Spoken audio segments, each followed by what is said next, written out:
හොඳයි අපි අද සඳුදා දිනේ ආරම්භ කරන්නට සූදානම් වන්නේ ශ්‍රී ලාංකීය දේශපාලනයේ කැළවෙන කතාව. සුලිය අද සඳුදා දිනේ වර්තමානයේදී ගිය සතියේ අපි කතා කරනවට වඩා තත්ත්වය වෙනස් වී තිබෙන්නේ දේශපාලනය පිළිබඳව කතා බහ කරන විට අලුත් අග්‍රාමාත්‍යවරයෙක් පත් වී තිබෙනවා. දේශපාලනය පිළිබඳව අලුත් කියවීමක් ආරම්භ කරන්නට පුරවැසියා සමත් වෙලා තිබෙනවා. විවිධ පුරකථන තිබෙනවා මේ වර්තමාන දේශපාලනය පිළිබඳව. වත්මන් අගමැතිවරයා යටතේ කැබිනට් අමාත්‍යවරුන් පත්වෙන ආකාරය. ඒ වගේම මේ රනිල් වික්‍රමසිංහ මහතා 6 වෙනි වතාවට අග්‍රාමාත්‍යවරයා බවට පත් වෙන්නේ මගේ මතකයේ නිවැරදි නම්. මේ සියලු කරුණු කාරණා පිළිබඳව අද දිනේදී අපි කතා බහ කරන්නට විශේෂයෙන්ම මෙතනින් පස්සේ ඊටපු අග්‍රාමාත්‍යවරයා ධූරයෙන් සමු ගැනීමත් නව අග්‍රාමාත්‍යවරයා වැඩ බාර ගැනීමත් ජනාධිපතිවරයා එලෙසින්ම සිටීමත් මේ සියලු කරුණු කාරණා වලට පාදක වෙන දේශපාලන කාරණා මෙන්ම ව්‍යවස්ථාව ඉන් එහාට අපි යන්නේ කොහොමද මේ ඉන්න ප්‍රශ්නයෙන් අපි නැගිටින්නේ කොතනින්ද කියන කාරණේ පිළිබඳවයි සාකච්ඡා කරන්නට බලාපොරොත්තු වෙන්නේ. ඒ සඳහා අපි අදත් මේ කාරණේ පිළිබඳව කතා බහ කරන්නට ඉතාමත්ම සුදුසු ජනාධිපති නීතිඥවරයෙක් ඒ වගේම වත්මන් පාර්ලිමේන්තු මන්ත්‍රීවරයෙකුට හිටපු අමාත්‍යවරයෙකු ඒ වගේම දේශපාලන පිළිබඳව කතා බහ කරනවා නම් කෘතහස්ත දේශපාලකයෙක් අපි ආරාධනා කර සිටිනවා මේ සාකච්ඡාවට ශ්‍රී ලංකා පොදු ජන පෙරමුණේ පාර්ලිමේන්තු මන්ත්‍රී හිටපු අමාත්‍යවරයෙකු මෙන්ම ජනාධිපති නීතිඥ ආචාර්ය විජේදාස රාජපක්ෂ මහත්මයාට අයිබෝවන් අපි කතා කිරීම ආරම්භ කරොත් මන්ත්‍රීතුමනි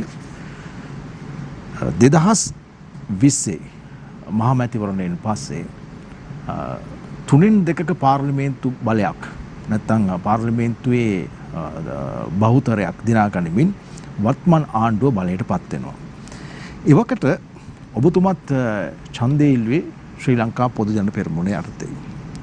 නමුත් ඔබතුමා ඒ පොදු ජන පෙරමුණු ආණ්ඩුවේ අමාත්‍ය මණ්ඩලයට තේරීපත් උනේ නැහැ. නැතිනම් අපි දන්නා විදිහට ඔබතුමන් විසින් ඒ අමාත්‍ය ධූරය ප්‍රතික්ෂේප කරනු ලැබුවා. මට ප්‍රශ්නයක් එනවා. ඔබතුමන් මේ ආණ්ඩුව මෙවැනි තත්ත්වයකට පත් වේවි කියන කාරණය කලින් දැනගෙන සිටියාද? ඔබට මතක ඇති මීට අවුරුද්දකට විතර පෙර ගිය අවුරුද්දේ අප්‍රේල් මාසයේදී මම මේ පිළිබඳව දිගින් දිගටම පැහැදිලි කිරීම කරා. ඒක අනාවැකියක් විදිහට සලකන්නත් පුළුවන්. ඒ වගේම මීට මාස 5කට කලින් මම පැහැදිලිව කිව්වා මේ වගේ සජීවී වැඩසටහන් වල අප්‍රේල් මාසෙ වෙනකොට මේ රටේ පාලනය කරගත නොහැකි තරමට ජනතාව ප්‍රකෝප වීමක් ප්‍රචණ්ඩකාරී තත්ත්වයක් මේ රටේ ඇති වෙනවා. අපේ රටේ ආර්ථිකයේ එන්නෙන්නම දුර්වල වීම නිසා කළමනාකරණයේ තිබුණු වැරැද්ද නිසා ජනතාවගේ පීඩනය වැඩි වෙනකොට මේ වගේ තත්ත්වයක් ඇත්ත වශයෙන්ම මම නම් බලාපොරොත්තු වුණා. මම මේ පිළිබඳව දිගින් දිගටම අනතුරු ඇඟෙව්වා. ඔබ දන්නවා පාර්ලිමේන්තුවට මම යෝජනාවක් ඉදිරිපත් කරා අන්තර්වාර ආණ්ඩුවක් අපි හදමු කියලා අලුතෙන් සියලු දේශපාලන පක්ෂ සහාය අරගෙන තනි දේශපාලන පක්ෂයකට මේ රට ගොඩනගන්න බැරි බව සනාථ වෙච්ච නිසා පාර්ලිමේන්තුවේ සම්මුතික ආණ්ඩුවක් ඇති කරලා මේ රටට වෙන්න යන මේ විපත්තියෙන් මේ රට ගොඩ ගන්න ඕනයි කියලා. ඒතර මම මේ යෝජනාව ගේනකොට අපේ තරුණ තරුණියෝ මහපාරට බහලා හිටියේ නැහැ. ඊට පස්සේ තමයි අපේ රටේ ජනතාව පාරට බහලා අද අරගලයකට මැදි වෙලා තිබෙන්නේ. දැන් එදා මේ ප්‍රශ්න ඇති වෙන්න කලින් මම ගෙනාපු යෝජනාවට පාර්ලිමේන්තුවේ සියලුම දේශපාලන පක්ෂ එකඟ වෙන මට්ටමකට ගෙනාවා. නමුත් කුමන හේතුවක් නිසා එය තාමත් අපිට සාර්ථක කරගන්න බැරි වුණා. හැබැයි මේක දේශපාලනය පිළිබඳව මහ පොළොවේ යථාර්ථය පිළිබඳව අවබෝධයක් තියෙන කෙනෙකුට බලාපොරොත්තු විය යුතුව තිබූ දේශපාලනික සහ ආර්ථික කඩාවැටීමක්. අමාත්‍යතුමනි දැන් ඔබතුමන් ඔය කියන වචන ටික හරියටම අපි තේරුම් අරගත්තොත් ඔබතුමන් කියන්නේ මේ ආණ්ඩුව කරවන පුද්ගලයන්ට ජනාධිපතිවරයා සහ එවකට හිටපු අග්‍රාමාත්‍යවරයා ඇතුළු මේ වගකීම් යුතු බලධාරීන්ට මේ ප්‍රශ්නේ තේරුම් ගන්නට බැරි වුණා කියන එකද? ඇත්තටම ඉතින් බැරි වුණේ නැත්තම් අද රටට මේ වගේ තත්ත්වයක් උදා වෙන්නේ නැහැනේ. අද දේශපාලඥයින්ට එරෙහිව මේ වගේ විරෝධයක් මතුවෙන්න හේතුවක් නැහැනේ. කියන්නේ ජනතාව අවබෝධ කරගෙන තියෙනවා කළමනාකරණයේ තිබුණු අඩුපාඩුකම් නිසා තමයි මේ තත්ත්වය උදා වුණේ. ඊට අමතරව දූෂණ වංචා පිළිබඳව චෝදනා මතුවුණා. ඉතින් මේ සියල්ල එක්ක දේශපාලනය කරන කෙනෙක් බලාපොරොත්තු වෙන්න ඕන මෙහෙම තත්ත්වයක් රටේ ඇති වෙයි කියලා. මන්ත්‍රීතුමනි දැන් ප්‍රශ්නේ කුමක් වුණත් දැන් අවසානයේදී කවුරු වගකිය යුතු වුණත් මුහුණ දෙන්නට වෙලා තියෙන ජනතාවටයි මේ ප්‍රශ්නයට. අද මේ වන විටත් දිගු පෝලිම් ඉන්ධන ලබා ගැනීමට තිබෙනවා. ඒ වගේම විදුලි කප්පාදුව පිළිබඳව තවත් අනතුරු අඟවනවා. මේක මීට වඩා වැඩි කාලයක් මේ විදුලි කප්පාදුව සිද්ධ වෙන්න පුළුවන් කියන කාරණය. ඉතින් එහාට ගියාම ගෑස් නැහැ. රටේ ජනතාවට Tamanගේ කුස්සිය මේ දවස්වල කළමනාකරණය කරගන්නට බැරිකම තියෙනවා. බඩු මිල අහස උසට ගිහිල්ලා. හැබැයි මේ සියල්ල පිළිබඳව තවමත් කතා කරනවා විතරයි. අගමැතිවරයා වෙනස් වුණා කියලා ප්‍රශ්නේ එකපාරටම වෙනස් වුණේ නැහැ. ජනාධිපතිවරයාගේ බලතල හෙට පාර්ලිමේන්තුවට දුන්නත් මේ ප්‍රශ්නේ එකපාර වෙනස් වෙන්නේ නැහැ. නමුත් මේ කොතනින් හෝ පටන් ගත යුතුයි. ඔබතුමන්ට හිතන විදිහට දැන් අපි ඉන්න ප්‍රශ්නය ලියා ගන්න එක ආරම්භ කරන්න ඕනේ කොතනින්ද? දැන් රටක ආර්ථිකයක් ගොඩනගන්න සෑහෙන කාලයක් යනවා. හැබැයි රටක ආර්ථිකයක් කඩා වැටෙන්න එච්චර කාලයක් ගත වෙන්න ඕනේ නැහැ. ගෙදරක වුණත් ආර්ථිකය අපි අමාරුවෙන් ගෙනාවට කාලයක් තිස්සේ උඩට ගෙනාවට ඔක කඩා වැටෙන්න ඕන නම් එච්චර කාලයක් අපිට ගත කරන්න ඕනේ නැහැ. ඒක නිසා දැන් අපි දිගින් දිගටම මේ පැත්තට මේ පැත්තට ඇඟිලි දික් කරගෙන මේ චෝදනා කරලා මේවට හේතු කාරණා කියලා දැන් අපි ඔක්කොම හති වැටිලා ඉන්නේ. දැන් මුළු රටේම ජනතාව දන්නවා අපිට වැරදුණු තැන කොතනද. රටේම ජනතාව දන්නවා මේවට වගකිව යුත්තේ කවුද. ඒක ගැන කතා කිරීමෙන් කාලය නාස්ති කිරීම මම හිතන්නේ මේ මොහොතේ අවශ්‍යතාවය නෙවෙයි. මේ මොහොතේ අවශ්‍යතාවය තමයි අද ජනතාව මූණ දීලා තියෙන ඉතාමත්ම බැරෑරුම් අභියෝගවලට. විශේෂයෙන්ම ගෑස් ටික නැති වුණාම තට්ටු නිවාස හුඟක් නාගරිකව තියෙන්නේ. දරුවෙකුට තේ ටිකක් කිරිපිටි ටිකක් උයලා හදලා දෙන්න, වත් ටිකක් උයලා දෙන්න ලොකු ප්‍රශ්නයක්. සමහරු එතනින් භූමි තෙල් ලාම්පු වලට ගියා ඊට පස්සේ තෙල් නැහැ. ප්‍රශ්නයක්. ඒ වගේම ඩීසල් පෙට්‍රල් පෝලිං වල. ඒ වගේම කර්මාන්ත ශාලාවලට අවශ්‍ය ෆර්නස් ඔයිල් වගේ දේවල් විශාල ගැටලුවක් හිගයක් තියෙනවා. ඉතින් මේ හිගේ ඇති උනේ ඇත්තටම අපේ නිසි කළමනාකරණයක් නොතිබුණ නිසා. ඒකට එක හේතුවක් විදිහට අපි දකිනවා පහුගිය කාලේ අපේ රටේ බදු පනත්වල කරපු ප්‍රතිසංස්කරණ. මොකද ඒකෙන් පහුගිය අවුරුදු 2යි කාර්තුවක කාලය බැලුවොත් දල වශයෙන් අපිට එකතු විය යුතුව තිබුණු බදු ප්‍රමාණය අපි ඩොලර් වලට පරිවර්තනය කරලා බැලුවොත් ඩොලර් බිලියන 7ක විතර අඩුවක් ආණ්ඩුවේ ආදායමට වෙලා තියෙනවා. එතකොට අපි අද ඩොලර් බිලියන 2ක 3ක ආධාරයක් ණයක් තමයි බලාපොරොත්තු වෙන්නේ. අපිට ඒ බදු මුදල් අරගත්ත නම් ඒක රෝල් වීමක් නේ වෙන්නේ ආර්ථිකේ. ඩොලර් රුපියල් හැමදාම රෝල් වීමක් වෙනවා ආනයන අපනයන ආර්ථිකයත් එක්ක. එහෙම වුණා නම් මේ තත්ත්වය අපිට උදා වෙන්නේ නැහැ. එහෙමනම් කවුරු බලයට ආවත් මුලින්ම කරන්නට ඕන බදු ප්‍රතිසංස්කරණයක් කරන්න වෙනවා. මොකද රටක ප්‍රධානතම ආදායම තමයි බදු ආදායම. දැන් එතෙන්දී සමහර වෙලාවට වක්‍රබදු ඍජුබදු කියන දෙකේ අඩු වැඩිවීම මෙහාට මෙහාට වෙනවා. නමුත් මේ ප්‍රතිසංස්කරණයේදී ඍජුබදු වලින් දුන්න සහනය නිසා මධ්‍යම සහ ඉහළ පාන්තිකයන්ට ඒකේ ප්‍රතිලාභ ලැබුණා මිසක් පල්ලෙහා මට්ටමේ ජනතාවට ඒකේ ප්‍රතිලාභ ලැබුණේ නැහැ.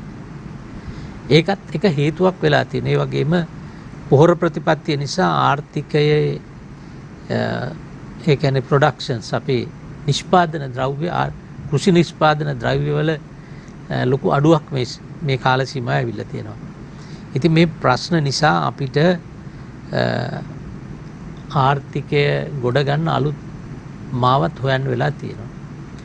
අපිට ඩොලර් සොයන්න තිබුණු එක හොඳ සාර්ථක ක්‍රමයක් තමයි සංචාරක කර්මාන්තය. හැබැයි සංචාරක කර්මාන්තේ යම් කිසි අඩාල වීමක් අපිට සිද්ධ වුණා පාස්කු ප්‍රහාරයත් එක්ක. ඊළඟට දෙවනුව කොවිඩ් වසංගතය හේතුවෙනුත් අඩුවීමක් සිද්ධ වුණා. හැබැයි කොවිඩ් වසංගතය අවසාන වේගෙන එනකොට අපේ සංචාරක පැමිණීම ඉතා වේගෙන් ඉහළ යමින් පැවතුනේ. ඊළඟට රටේ තිබුණු මේ ආරම්භ වුණ අලුත් දේශපාලන අස්ථාවරත්වය නිසා මේ වන විට අපිට සංචාරකයන් ගෙන්නා ගැනීම ලොකු ප්‍රශ්නයක් වෙලා තියෙනවා. ඉතින් මුලින්ම මේ රටේ ආර්ථික ස්ථාවරත්වය ගොඩනගන්න නම් දේශපාලන ස්ථාවරත්වය හදන්න ඕන. දැන් ඔබ කිව්වා වගේ ලෝක ඉතිහාසයේ කොයි රටකවත් මේ පාර්ලිමේන්තුවේ 225ක් වැනි විශාල මන්ත්‍රීවරයෝ ඉන්න පාර්ලිමේන්තුවක එක ආසනයක් ලබාගෙන ආපු මන්ත්‍රීවරයෙකුට අගමැතිකමක් ලැබිලා නැහැනේ. දැන් ඒ වගේ විශාල පරිවර්තනයක් මෙතන වෙලා තියෙනවා. දැන් එතුමා පරාජය කරලා අපි යව්වේ පහුගිය මැතිවරණයේදී එතුමාගේ ප්‍රතිපත්ති මේ රටට නොගැලපෙනවයි කියලා අපේ විශ්වාසය උඩ. බහුතරය ජනතාවගේ විශ්වාසය උඩ. නමුත් මේ මොහොතේ අවශ්‍යතාවය මෙවැනි තත්ත්වයකින් රට ගොඩ ගැනීම සඳහා ආර්ථිකයට යම් පන්නරයක් දෙන්න පුළුවන් පරිණත නායකයෙක් විදියට අද රනිල් වික්‍රමසිංහ මහත්මයා පිළිගරන් තියෙනවා. ඉතින් දැන් ඒකෙන් ඔප්පු වෙන්නේ මේ රටේ මේ දේශපාලන පක්ෂවලට බලකඳුරු කියලා જાතියක් නැහැ. දේශපාලන පක්ෂවලට අයිතිකාරයෝ ඉන්න බෑ. ජනතාව මේ ක්‍රමය තමයි ප්‍රතික්ෂේප කරේ. දැන් ගිය මැතිවරණේ ලංකා ඉතිහාසයේ අපි දැකපු අලුත්ම අත්දැකීම තමයි මේ රටේ තිබුණු දැවැන්තම දේශපාලන පක්ෂය. එක්සත් ජාතික පක්ෂය. දිස්ත්‍රික්ක මට්ටමින් එක ආසනයක් දිනා ගන්න බැරි වුණා. මේ පක්ෂය ඒ තරමට පරිහානියටපත් වුණා. රනිල් වික්‍රමසිංහ මහත්මයාවෙත් ජාතික ලැයිස්තුවේ. එතකොට දැන් ජනතාව තේරුම් අරගෙන තියෙනවා ප්‍රජාතන්ත්‍රවාදයේ තිබුණට අපේ රටේ ඇත්තටම තිබුණේ ප්‍රජාතන්ත්‍රවාදයේ වෙනස් මුහුණුවරක්. වැඩවසම් ක්‍රමයට අනුගත වෙච්ච ප්‍රජාතන්ත්‍රවාදයක් අපේ රටේ තිබුණේ. ඒක නිසා තමයි අද මේ තරුණයන්ගේ මේ තරම් ලොකු මේ කැකෑරීමක් විවිධීමක් සිද්ධ වෙලා තියෙන්නේ. මොකද අපේ රටේ එක්සත් ජාතික පක්ෂය කියලා තිබුණට එහෙම ප්‍රතිපත්තියක් නැහැ. ශ්‍රී ලංකා නිදහස් පක්ෂය කියලා ගත්තට කිසිම ප්‍රතිපත්තියක් නැහැ. එහෙම ප්‍රතිපත්තියක් තියෙන දේශපාලන පක්ෂයක් අපේ රටේ ඇත්තේම නැහැ. ඒකම තමයි මේ දේශපාලනඥයා කෙරෙහි ජනතාව තුළ දේශයක් වෛරයක් ඇති වෙන්න මූලිකව හේතු වුණේ. දැන් අපි දන්නවා මහා බ්‍රිතාන්‍යයේ කවුරු නායකයා වුණත් කවුරු අගමැති වුණත් ඒක කොන්සර්වේටිව් පක්ෂයක කෙනෙක් නම් ඒක යන්නේ කොන්සර්වේටිව් ප්‍රතිපත්තියක් තියෙනවා. ඒකෙන් පිට ඒගොල්ලන්ට යන්න බෑ. එතකොට ලේබර් පක්ෂයේ කෙනෙක් නම් ලේබර් පක්ෂයේ ආණ්ඩුවක් නම් ඒකට යන්න තියෙනවා මාවතක් පීලක් තියෙනවා. ඒ පීලෙන් පිට පනින්න බෑ. නමුත් අපේ රටේ දේශපාලන පක්ෂයක නායකයෙක් නැත්තම් නායකයෙක් ඉන්න පවුලක් තෝරගෙන පක්ෂයක ප්‍රතිපත්ති ගෙනියනවා වෙනුවට ඒ පවුලකට ආවතේව කිරීමේ අර වැඩවසම් සම්ප්‍රදාය එක්තරා ආතක දේශපාලන වහල්භාවයක් මේ රටේ ක්‍රියාත්මක වුණා. ඒකේ ප්‍රතිඵලයක් විදිහට පාර්ලිමේන්තුවට නියෝජනය කරන්න බහුතරයක් ආවේ සත්‍ය ලෙසින් ජනතාවාදී නියෝජිතයන් නෙවෙයි. මේ සම්බන්ධතා හරහා පැමිණෙන අය හුඟක් පහුගිය කාලේ අපි දැක්කව දකින්න ඇති. පාර්ලිමේන්තුවට එනවා ඊළඟට ඉස්සෙල්ලම කරන්නේ මත්පැන් ශාලාවකට බලපත්‍රයක් ගන්නවා. තමන්ගේ නමට නොවෙන්න පුළුවන්. පවුල කෙනෙක්ගේ ඥාතියෙක්ගේ නමට. ඊළඟට ප්‍රදේශයේ තියෙන පෙට්‍රල් ෂෙඩ් එකේ බලපත්‍රය ගන්න. ගෑස් ඒජන්ත බලපත්‍රය ගන්න. ආණ්ඩුවෙන් ගන්න තියෙන බලපත්‍ර ඔක්කොම අරගෙන විශාල ධනපතියෙක් බවට පත් වෙනවා මේ දේශපාලනයේ කියන පාලමහරහා ගිහිල්ලා.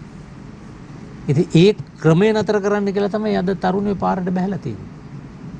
ඒකට මේ පක්ෂ නෙමෙයි මේක ගොඩ ගන්න පුළුවන් මිනිස් හොයන වෙලාවක් මේක.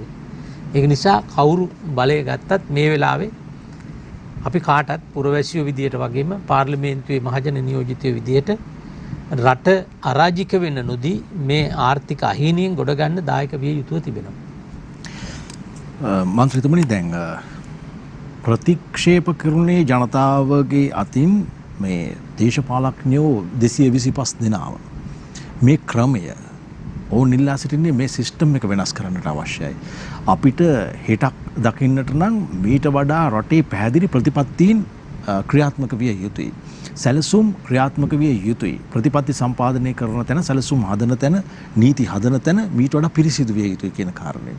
හැබැයි අග්‍රාමාත්‍යවරයා වෙනස් වූ පමණින් මේ රටේ ජනතාව මේ තරුණ ප්‍රජාව මේ අරගලයට දායකත්වයේ දුන්න මූලිකත්වයේ දුන්න එහෙම නැත්නම් සමස්ත පුරවැසියන්ම වෙනසක් බලාපොරොත්තු වෙන ඔවුන්ගේ බලාපොරොත්තු වෙනස් වෙලා නැහැ. ජනාධිපතිවරයා විධායක බලතල සහිතව තාමත් එහෙමමයි. අග්‍රාමාත්‍යවරයා බවට පත් වී තිබෙන්නේ ඔබතුමන් කියූ පරිදිම ජනතාව අතරින් ප්‍රතික්ෂේපයට පත්වෙච්ච කෙනෙක්. පරණ අමාත්‍යවරුම යලි දිවුරුම් දෙමින් සිටිනවා. අපි බලාපොරොත්තු වෙන ප්‍රතිඵලය ලබා ගන්න පුළුවන් වේද මේ විදිහට? අපිට මෙතෙන්දී ඔබ කියපු කාරණේ හරි. ජනතාව යම්කිසි වෙනසක් බලාපොරොත්තු වුණා. එතෙන්දී අපි කියන්න ඕන සමහර වෙලාවට පාර්ලිමේන්තුවේ 225ම එපයි කියලා ජනතාව ප්‍රතික්ෂේප කරනවා කියලා ප්‍රසිද්ධිය කියනවා. අනිත් පැත්තෙන් පාර්ලිමේන්තුවේ යම් කණ්ඩායමකගේ හැසිරීම දිහා බලලා විනය දිහා බලලා 225ෙම විනය ඒක තමයි ඒගොල්ලන්ගේ හැදියාව මේක තමයි කියලා එකම මිනුම් දණ්ඩෙන් මනින වෙලාවලුත් තියෙනවා. ඒ කොහොම වුණත් ජනතාව 225ම එපයි කියනකොට ජනතාව දන්නවා මේ ක්‍රමය වෙනස් කරන්න මේ දේශපාලන අස්ථාවරත්වය වෙනස් කරලා රටේ ආර්ථිකය හදන්න පාර්ලිමේන්තුවෙන් පිට බෑ කියලා. දැන් පාර්ලිමේන්තුවෙන් පිට අපි ගෝල්ඩ් ෆේස් එකේ අරගල කරන කණ්ඩායමෙන් 225ක් කෙනෙහිලා පාර්ලිමේන්තුවේ වාඩි කරොත් මේ ප්‍රශ්න විසඳෙන්නේ නැහැ. ඒක නිසා දැන් අපි ලොකු උත්සාහයක් කරා අලුත් ප්‍රවේශයක් ගන්න. ඒක නිසා අපි පාර්ලිමේන්තුවේ 53 දෙනෙක් ආණ්ඩු පක්ෂයේ අය 53 දෙනෙක් മന്ത്രിවරු අපි වරින් වර කණ්ඩායම් වශයෙන් ස්වාධීන වෙලා යෝජනා ඉදිරිපත් කරා. ඒ අපි යෝජනා ඉදිරිපත් කරේ අපිට තරතුරු ගන්නවත් වරප්‍රසාද ගන්නවත් නෙවෙයි. ඒ සියල්ල කරේ මේ වැටිච්ච රට ගොඩ ගන්න. ඒ අනුව අපි සාමාන්‍යයෙන් රටක ආණ්ඩුවක් වැටෙනකොට දුර්වල වෙනකොට ඒකේ වගකීම බාර ගන්න ඉන්නේ ප්‍රධාන විපක්ෂයනේ.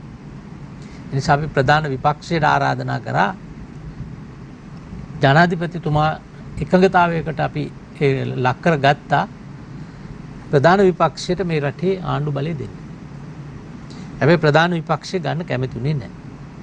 අපි ප්‍රධාන විපක්ෂයත් එක්ක සාකච්ඡා කරලා අපි කිව්වා එක්කෝ ඔයගොල්ලෝ ආණ්ඩුව ගන්න අපි 53 දෙනාගේ සහාය කොන්දේසි විරහිතව ලබා දෙනවා මේ රටේ ප්‍රශ්න විසඳන්න. ඒකට එකඟ නැත්නම් අපි 53 දෙනයි ප්‍රධාන විපක්ෂයේ කණ්ඩායමක් එකතු වෙලා අපි ආණ්ඩුව හදමු. ඒතර අපි මාසයක් මේක බලාගෙන හිටියා. මාසයක්ම බලාගෙන ඉඳලා අවසානයේදී දිගින් දිගටම ඒ විපක්ෂය මේකේ වගකීම් ගන්න කිසිසේත් ඉදිරිපත් වුණේ නැහැ. ඒතකොට 53 කණ්ඩායමක් විදිහට අපි ඉදිරිපත් වුණේ නැහැ. එහෙමනම් ජනාධිපතිතුමාට සිද්ධ වුණා මේ වගකීම ගන්න ඉදිරිපත් වෙන සහ පුළුවන් කියන විශ්වාසයක් තියෙන කෙනෙකුට දෙන්න. ඒ අනුව තමයි රනිල් වික්‍රමසිංහ මහත්මයාට මේ තනතුර ලබා දුන්නේ. ඒකෙන් ඔබ කිව්ව ක්‍රමේ ඔබ කිව්ව කරුණ නිවැරදි. ඒකෙන් ප්‍රශ්න විසඳෙන්නේ නැහැ. එහෙමනම් අපි මේකට ක්‍රමවේදයක් අලුත් ආණ්ඩුවක් එන්න ඕන. අපි දන්නේ මොන ඇමතිවරු වෙයිද කියලා.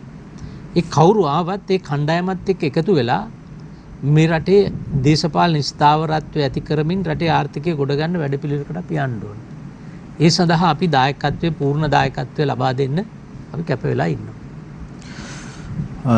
මන්ත්‍රීතුමනි දැන් ඔබතුමා කිව්වා ප්‍රධාන විපක්ෂයත් එක්ක කතා බහ කළා. ඔවුන් එක්ක කතා බහ කරලා ඔවුන්ගේ උත්තරයක් පිළිතුරක් බලාපොරොත්තුෙන් ප්‍රතිචාරයක් බලාපොරොත්තුෙන් මාසයක් විතර හිටියා. හැබැයි ඔවුන් මැද තැනකදී ඔවුන් ප්‍රකාශ කරනවා හරි අපි එන්නම් මේ අගමැති ධූරේ බාර ගන්නම් මේ ආණ්ඩුව පාර ගන්නම්. අපේ ප්‍රධාන කොන්දේසියක් තිබෙනවා මේ වර්තමාන ජනාධිපතිවරයා එහි නොසිටිය යුතුයි කියන කාරණේ සම්බන්ධයෙන්. මේ පිළිබඳව සාකච්ඡා කෙරුණාද? මේ සාකච්ඡා කෙරුණා නම් ඇත්තටම ජනාධිපතිවරයා මේ විපක්ෂයේ ඉල්ලීම නැත්නම් ඔවුන්ගේ කොන්දේසිය බාර ගැනීම ප්‍රතික්ෂේප කරාද? දැන් විපක්ෂයේ ප්‍රධාන වශයෙන්ම ඉල්ලීම කරේ ජනාධිපතිවරයා ඉල්ලාස් වෙන්න ඕන කියලා. එතකොට මේ වගේ විරෝධයක් තියෙනකොට ජනාධිපතිවරයා ඉල්ලාස් වෙනවා නම් හොඳයි කියන මතේ හැමෝම ඉන්නවා. හැබැයි ජනාධිපතිවරයා ඉල්ලලා අස් වෙනවා නම් නිකම්ම මම යනවා කියලා යන්න බෑ. මොකක් හරි ක්‍රමවේදයක් හදලා තියලා රට අරාජික වෙන්න නොදී කරන්න ඕනේ.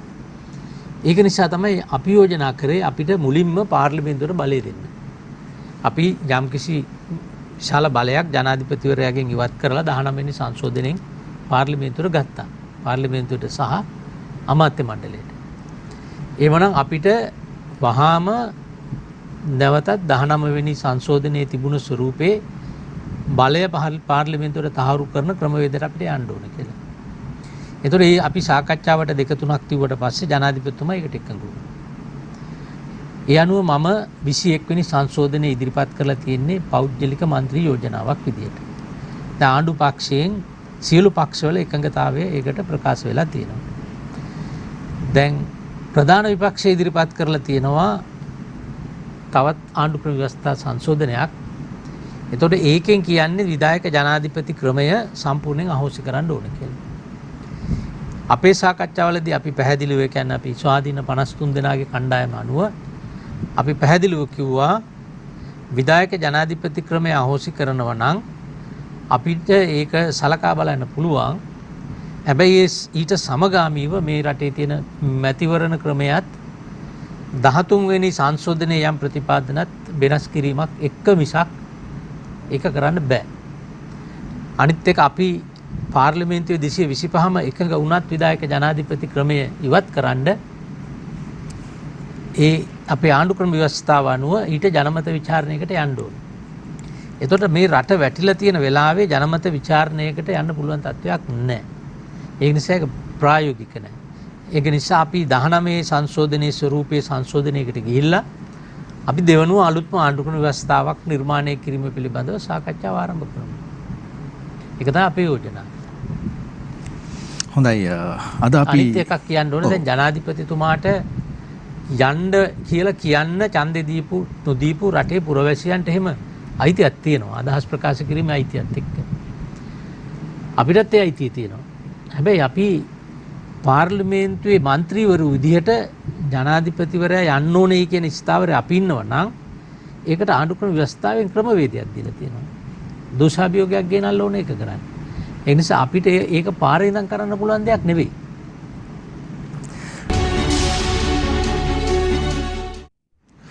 හොඳයි අපි යලිත් එකතු වන්නේ සුලිය කාලින දේශපාලන සංවාදයේ සමගින් අද අපිත් එක්ක කතා බහ කරන්නේ ශ්‍රී ලංකා පොදුජන පෙරමුණේ පාර්ලිමේන්තු මන්ත්‍රී හිටපු අමාත්‍ය ජනාධිපති නීතිඥ ආචාර්ය විජයදාස රාජපක්ෂ මැතිතුමන්. අපි විරාමයට කලින් කතා බහ කරමින් සිටියා ව්‍යවස්ථාව පිළිබඳව. ඒත් එක්කම ජනාධිපතිවරයා සහ වර්තමාන ආණ්ඩු අග්‍රාමාත්‍යවරයාගේ පත්වීම, තවමත් අරගලය එලෙසම ක්‍රියාත්මක වීම, රටේ ජනතාව එදා මුහුණ දුන්න ප්‍රශ්න ටික මේ වන විටත් තවමත් භුක්ති විඳින්මින් සිටීම. මන්ත්‍රීතුමනි දැන් අපි කතා බහ කරනකොට කියවෙච්ච එක කාරණයක් තිබුණා මේ ව්‍යවස්ථාව පිළිබඳව කතා බහ කිරීමේදී ඉතාමත් වැදගත් කාරණයක්. අපි 19 වෙනි ආණ්ඩු ක්‍රම ව්‍යවස්ථාවේ තිබුණු සාධනීය කරුණු කාරණාවත් අරගෙන 13 තිබුණු අපිට හානි කර දේවල් ඉවත් කරගෙන අපි 21ක් අලුතෙන් ක්‍රියාත්මක කරන්නට බලාපොරොත්තු වෙනවා කියන කාරණය. තවත් එක කාරණයක් තිබෙනවා මන්ත්‍රීතුමනි මට හැඟෙන විදිහට. අපි බලය බෙදීමක් පිළිබඳව කතා බහ කරා. තුන්වෙනි ආණ්ඩුක්‍රම ව්‍යවස්ථා සංශෝධනයේ මේ පිළිබඳ ප්‍රතිපාදනයන් ගෙනාව පළාත් සභා ක්‍රමයේ යටතේ. නමුත් මෙවැනි දේවල් අපි සම්පූර්ණයෙන්ම ඒ බලය බෙදීම ඒ ආයතනවලට ලබා දීමට කටයුතු කළේ නැහැ.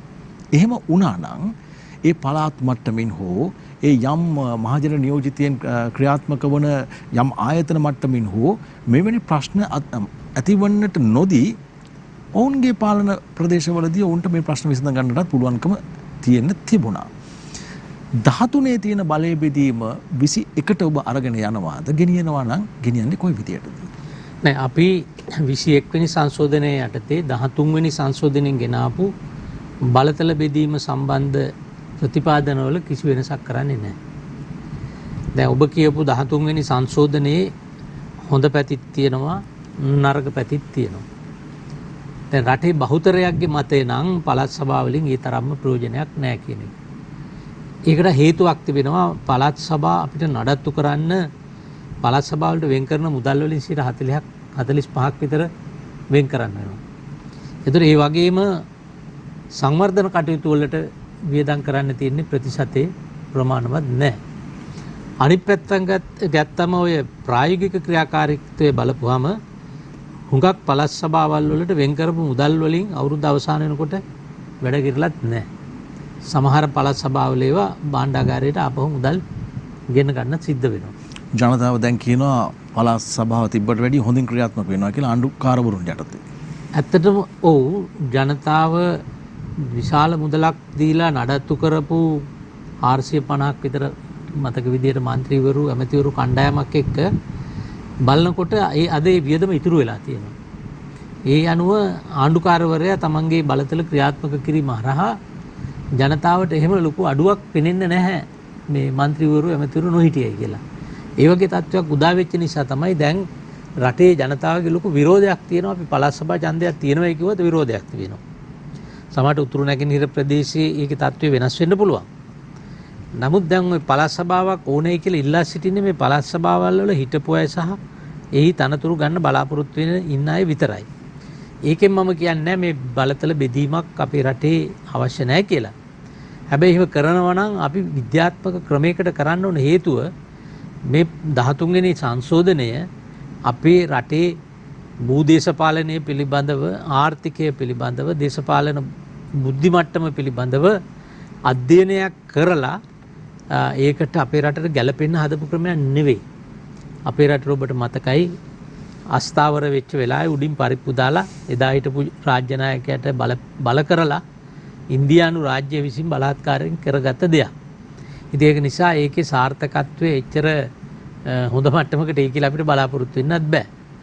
කොහොම නමුත් දැන් අලුත් ආණ්ඩුක්‍රම ව්‍යවස්ථාව පිළිබඳව බොහෝ දෙනා සාකච්ඡා කරනවා. කමිටු විශේෂඥ කමිටුපත් කරා. ඒවයි කෙටුම්පත් හදලා තියෙනවා. අපි බලාපොරොත්තු වෙනවා මේ ඔක්කොම සැලකිල්ලට භාජනය කරලා අලුත් ව්‍යවස්ථාවකට යන්න. හොඳයි මන්ත්‍රීතුමනි දැන් අලුත් ව්‍යවස්ථාවකට යන්නට කියන්නේ සංශෝධන එකතු කරන්නේ නැතුව අලුතෙන්ම ව්‍යවස්ථාවක් පිළිබඳව කතා බහකට ලක් වෙලා තිබුණානේ කාරණේ. අපි මේකට සංශෝධන එකතු කරලා තීරුමක් නැහැ. දැන් 13 17 19 තමයි සංශෝධන වලින් මම හිතන්නේ හොඳම සංශෝධනයෙන් බවට පත් උනේ. ජනතාවට හිතවාදී සංශෝධන බවට පත් උනේ. 18 වගේ සංශෝධනයන් අරගෙන බැලුවොත් මන්ත්‍රීතුමනි පාලකයා ශක්තිමත් කරපු සංශෝධන. බොහෝ සංශෝධන පාලකයා ශක්තිමත් කරා. පාලක පන්තිය ශක්තිමත් කරා. ඒවකට තිබුණු ආණ්ඩු ශක්තිමත් කරා. ජනතාවට ඒකෙන් ඇතිවෙච්ච සහනයක් නැහැ. 21 ඊට වඩා සාධනීය සංශෝධනයන්ගෙන් යුතු ව්‍යවස්ථා සංශෝධනය බවට පත් කරනවද නැත්නම් ජනතාවගේ අදහස් අරගෙන අපිට මතකයි උගත් පාඩම් පිළිබඳව කොමිසමක් පත් කළ ජනතාවගේ අදහස් ගත්තයි මොහොතේ මේවායින් වැඩක් වුණේ නැහැ. මේවා එකතු කරලා රටේ ජනතාවට බලාපොරොත්තු වෙන ආණ්ඩුක්‍රම ව්‍යවස්ථාවක පාලනයක් ඇති කරගන්නට පුළුවන්කමක් තියනවාද? ප්‍රසන්න ඔබට මතක ඇති 18 වෙනි සංශෝධනයේ ගේන වෙලාවේ අපි දැඩි ලෙස විරුද්ධ වුණා. ඇත්ත වශයෙන්ම මහින්ද රාජපක්ෂ හිටපු ජනාධිපතිතුමාට 2016 වෙනකන් ඒ තනතුරේ බලය දරන්න ව්‍යවස්ථාමය අයිතිය තියෙද්දී 2014 කියන අවුරුදු දෙකකට කලින් ඡන්දයකට යන්න තරමටම ඒ ආණ්ඩුව දුර්වල වුණේ 18 වෙනි සංශෝධනය නිසා. ඔබට මතක ඇති 20 වෙනි සංශෝධනය ගේනකොට අපි දැඩි ලෙස විරුද්ධ වුණා. ඒක මම ඉල්ලීම් 10ක් ඒක ඉවත් කරගන්න ඒකට සම්පූර්ණයෙන් නතර කරගන්න බැරි නම් මම ඉල්ලීමක් කරා ලිඛිතව අපි කියපු කරුණු 10ක් වෙනස් කරන්න ඕනේ කියලා. අපි එකෙන් කරුණු 7ක් වෙනස් කරගත්තා. දෙකක් මැද තැනකට ආවා. නමුත් ditth පුරවැසි කාරණේ අපිට එකඟතාවයකට එන්න බැරි වුණා. ඒ වෙලාවේ මේ පිළිබඳව අපිටත් දැඩි කම්පනයක් තිබුණා. ඒ පිළිබඳව ජනතාව අපිටත් දොස් කියනවා. 20 වෙනි සංශෝධනයේට අත උස්සපු එක ගැන. ආණ්ඩුවක් හදපු ගමන් ඡන්දදායකයෝ ඡන්ද දුන්නම බලාපොරොත්තු වෙනවා රටේ ආර්ථිකයත් හදාගෙන සංවර්ධනය කරගෙන ඒ ආණ්ඩුව දිගු ගමනක් යයි කියලා. ඒ වගේම ගෝඨාභය රාජපක්ෂ මැතිතුමා ඇවිල්ලා ජනාධිපති වෙලා පාර්ලිමේන්තු මැතිවරණය පවත්වන තාක් කල් එතුමා ගෙන ගිය වැඩපිළිවෙල පිළිබඳව ජනතාවගේ විශාල ප්‍රසාදයක් තිබුණා. නිසා 20 වෙනි සංශෝධනයට අපි විරුද්ධ වෙනකොට ජනතාවගේ පැත්තෙන් අපිට එල්ලුණු දෝෂාරෝපණය තමයි ආණ්ඩුව ආරම්භ කරනකොටම අපි ඒක කඩාකප්පල් කරන්න කටයුතු කරනවා කියලා. අපිට මේ චෝදනාවෙන් මිදෙන්න බැරි වුණා. ඒක නිසා අපිට සිද්ධ වුණා ඒ වෙලාවේ 20 වෙනි සංශෝධනයට අපේ ඡන්දය දෙන්න. දැන් ආණ්ඩුවම කියනවා ඒක ආණ්ඩුව කරගත්ත ඓතිහාසික වරදක් කියලා. දැන් එහෙමනම් ඒ ඓතිහාසික වරදට දායක වෙච්ච අය විදිහට ඒක නිවැරදි කිරීමේ වගකීමක් අපිට තියෙනවා. ඒක නිසා තමයි මම 21 වෙනි සංශෝධනය ඉදිරිපත් කළේ. එවනම් අපිට හැකි වෙයි අග්‍රාමාත්‍යතුමත් එක්කත් අපි සාකච්ඡා කරා. ඉතා ඉක්මනටම මේ 21 වෙනි සංශෝධනය සම්මත කරගන්න පාද ભેද වලින් තොරව. දෙවනුව ආණ්ඩු ක්‍රම ව්‍යවස්ථා පිළිබඳව මම කලින් කිව්වා කෙටුම්පතක් හදලා තියෙන විශේෂඥ මණ්ඩලයක්. පාර්ලිමේන්තුවම කාරක සභාවක් විදියට අපි මෙහෙයුම් කමිටුවක් දාලා යෝජනා ටිකක් තියෙනවා. එතකොට මේවා මේ සියලු දේශපාලන පක්ෂත් එක්ක ජන කොටස් එක්ක සාකච්ඡා කරන්න ඕනේ. විශේෂයෙන්ම මේ රටේ තරුණ කොටස් වලට හැඟීමක් තියෙනවා මේ දේශපාලනය තුළ තරුණ ප්‍රජාව නොසලකා හැරලා තියෙනවා කියලා. ඒකත් එක හේතුවක් තමයි තරුණ අසහනයට. එතකොට මේ ඇත්තටම මේ ක්‍රමය තුළ අපි බලන්න ඕන පුළුවන් තරම් මේ තරුණ ප්‍රජාව දේශපාලනයට ඇතුල් කරගන්න. හැබැයි එතෙන්දී ඒකෙන් කියන්නේ නැහැ තරුණ වුණත් ඔය ජාවාරම් වල යෙදිලා තියෙන එහෙම නැත්නම් අයතාලෙස මුදල් උපයන එහෙම තරුණයෝ නෙවෙයි. මේ රටේ අවංකවම මේ රටට සේවයක් කරන්න පුළුවන් රටේ අනාගතයේ අයිතිකාරයෝ විදියට තෝර බේරගෙන ඒ අයටත් අපි අවස්ථාව දෙන්න ඕන. මොකද මේ අපිට හැමදාම අපි දේශපාලනේ ඉන්නේ මේක પરම්පරා යන දෙයක් නේ. මිනිස්සු දේශපාලඥයෝ වෙනවා, වයසට යනවා, මිය දෙනවා. සමහර දේශපාලඥයින්ට මැරෙනවා කියලා හිතෙන්නේ නැහැ. සමහර දේශපාලඥයෝ හිතාගෙන ඉන්නවා අවුරුදු 200ක් නැත්නම් 500ක් ජීවත් වෙනවා කියලා. එහෙම තියාගෙන ධනෙ රැස් කරන අයත් ඉන්නවා. දැන් ওই ක්‍රමයේ වෙනස් කරලා අපිට අර දියුණු ප්‍රජාතන්ත්‍රවාදයට ඇත්තම කියනවා නම් මම තාමත් කියන්නේ මේ රටේ තියෙන්නේ දැනටත් වැඩවසම් ප්‍රජාතන්ත්‍රවාද ක්‍රමයක් මිශ්‍ර වෙච්ච එකක්. මේ ක්‍රමයෙන් ඔබට ගිහිල්ලා මේ රට මේ තරුණ පරම්පරාවට බාර දීලා අපි අයින් වෙන්න ඕනේ. ඒ වෙනුවෙන් තමයි අපි ව්‍යවස්ථා ප්‍රතිසංස්කරණ හදන්න ඕනේ. මන්දතුමනි ඒකට යම් මොන පූර්ණයක් එකතු කරන්නට අවශ්‍යයි. මොකද තවමත් මං හිතන්නේ අපේ රටේ දේශපාලඥයා කේන්ද්‍රගත වෙච්ච දේශපාලඥයා වටේ ගොඩනැගිච්ච දේශපාලන සංස්කෘතියක් තිබෙන්නේ. එහෙම නැතුව අපි ප්‍රතිපත්තීන් පිළිබඳව හෝ එතනින් එහා ගිය මධ්‍යස්ථ මතයක් පිළිබඳව හෝ කතා බහ කරන්නේ නැහැ. බොහොම අඩුවෙන් තමයි පිළිබඳව කතා බහ කරන්නේ. කතා කරොත් මොකක් හෝ පක්ෂයකට අනුබද්ධ වෙච්ච දේශපාලනයක්. ඒ පක්ෂයේ දේශපාලන ප්‍රතිපත්තිය පිළිබඳව කතා බහ කරත් අවසානයේදී පහළ මට්ටමේ පාර්ලිමේන්තු මන්ත්‍රීවරයා වටා තමයි ජනතාව එකතු වෙන්නේ. ඔහු මල ගෙදරට අවශ්‍යයි, ඔහු මගුල් ගෙදරට අවශ්‍යයි, ඔහු Tamanගේ පෞද්ගලික දේවල් වලට අවශ්‍යයි. අපි තවත් කාරණාවක් කතා කර යුතුයිනේ. රටේ ඉන්න පුරවැසියන් ඡන්දදායකයන් අවුරුදු 18ට වැඩි වුණාම මේ පරමාධිපත්‍ය බලයට හිමිකම් කියන අයට කිසියම් මඟ පෙන්වීමක් නැහැනේ. තමන්ගේ මහජන නියෝජිතයා තෝරාපත් කර ගැනීම, තමන් ආණ්ඩුවක් පත් කර ගැනීමට තමන්ට තිබෙනා වූ අයිතිය පාවිච්චි කරන විදිය, ජනාධිපතිවරයෙක් පත් කරනවා නම් ඒක අපි කවුරුත් ආණ්ඩුවක් පත් කරගන්නකොට ඔවුන්ගේ ප්‍රතිපත්ති ප්‍රකාශනය පිළිබඳව බලන්නේ නැහැ. තමන් දාන ඒ පක්ෂ දාන අපේක්ෂකයා දිහා විතරයි මන්ත්‍රීතුමනි බලන්නේ. ඒක තමයි මම කිව්වේ මේකෙදී ඇත්තටම අපේ රටේ දේශපාලන පක්ෂවල නායකයෝ මේකේ මේ කඩාවැටීමේ රටේ වගකීම බාර ගන්න ඕනේ. අනිත් පැත්තෙන් ගත්තම දේශපාලනයට විතරක් ඇඟිල්ල දික් කරන ජනතාවත් මේකෙන් හරි අඩක වගකීම ගන්න ඕන. මම එහෙම කියන්නේ දැන් ජනතාවට යම්කිසි දේශපාලන පක්ෂයක ඉන්නකොට පක්ෂ නායකයා තමන්ගේ කොට්ටාසිට නැත්තම් දිස්ත්‍රික්කයට ඉදිරිපත් කරන ඕනෙකුට කෙනෙකුට ඡන්දෙ දෙන්න ජනතාව පෙළඹෙනවා. ඒක ඇවිල්ලා දේශපාලන පරිණතභාවය අඩුකම. දෙවෙනි කාරණේ ඔබ කිව්වා ජනතාවට මගුල් ගෙදරට, මරණ ගෙදරට, කොටහළු ගෙදරට හැම එකටම එන්නේ කියන දාන ගෙදරට. එතකොට මහ ජනතාව දේශපාලඥයට දීලා තියෙනවා අනවශ්‍ය වැදගත්කමක්. අනවශ්‍ය ප්‍රමුඛත්වයක් දීලා තියෙනවා. ඇත්තටම මහජන නියෝජිතයාගේ කාර්ය වෙන්න ඕනේ ඒක නෙවෙයි. දැන් අපි දියුණු ප්‍රජාතන්ත්‍රවාදයේ තියෙන රටවල් වල ගිහිල්ලා බලපුවාම සමහර වෙලාවට ඒගොල්ලන් එක්ක කිසිම සම්බන්ධයක් නැහැ. ජනතාවගෙන් 99%ක්වත් සම්බන්ධයක් නැහැ තමන්ගේ മന്ത്രിවරයාත් එක්ක. ඒ සම්බන්ධයක් නැහැයි කියලා කියන්නේ ඒ කියන්නේ අමනාපයක් හෝ සම්බන්ධ වෙන්න බැරි කමක් නිසා නෙවෙයි. අවශ්‍ය නැහැ. දේශපාලඥයට ඡන්දෙ දුන්නම ඒ දේශපාලඥයා ජනතාව වෙනුවෙන් ඔහුගේ වගකීම හරියට ඉටු කරනවා නම් එතකොට ඒ රටේ නීතියේ ආධිපත්‍යය තියෙනවා නම් ජනතාවගේ මූලික නිදහස රැකෙනවා නම් මූලික අවශ්‍යතා ටික සම්පූර්ණ වෙනවා නම් ඉතින් ඕක දේශපාලඥයත් එක්ක ගිහිල්ලා එයාගේ අත්වැල් බැඳගෙන එයාත් එක්ක සෙල්ෆි ගහ ඉන්න මේ ජනතාවට උවමනාවක් නැහැ. ඒ කාර්යය ඔහු කරනවා. ඉතින් අපේ රටේ සංස්කෘතිය ඊට වැඩිය වෙනස්. අපේ රටේ නිරන්තරයෙන්ම අර ඔබ කිව්වාගේ හැම දෙයකම මේ දේශපාලඥයන්ට ප්‍රමුඛතාවය ලබා දෙනවා අනවශ්‍ය පරිදි. තුන්වෙනි කාරණේ තමයි ජනතාව මේකට වග කියන්න ඕනේ. දැන් අපි දන්නවා එක පැත්තකින් පක්ෂ නායකයෝ උගත් බුද්ධිමත් වගකින් ගන්න පුළුවන් අය අපේක්ෂක විදිහට ඉදිරිපත් කරනවා අඩුයි. අනිත් පැත්තෙන් එහෙම කෙනෙක් ඉදිරිපත් කරයි කියලා ජනතාව ඡන්දෙ දෙනවා හරි අඩුයි. හේතුව ජනතාව කල්පනා කරනවා අපිට යම් කිසි වාසියක් ලැබෙන කෙනෙකුට තමයි අපි ඡන්දෙ දෙන්න ඕනේ. මේක දන්නවා ඌට දේශපාලඥයෝ. ඒක නිසා වෙසක් තොරණට, වෙසක් දන්සලට, අවුරුදු උත්සවයට, මරණයට, මගුලට යම් කිසි උදව් කරන අයට තමයි ඡන්දෙ දෙන්නේ ඒගොල්ලෝ. ඡන්දේ කාලෙට මත් වතුර ටිකක් හාල් කිලෝවක් දෙකක් ගෙනල්ලා බෙදුවා නම් ඒගොල්ලන්ට දෙනවා. හැබැයි ජනතාව කල්පනා කරන්නේ දේශපාලඥයෙක් එහෙම බෙදනවා නම් ඔහුගේ පුජ්‍යලික බූදලෙන් බෙදන්නේ නැහැ. එහෙම බෙදන්න අමාරුයි. ගමකට රටකට.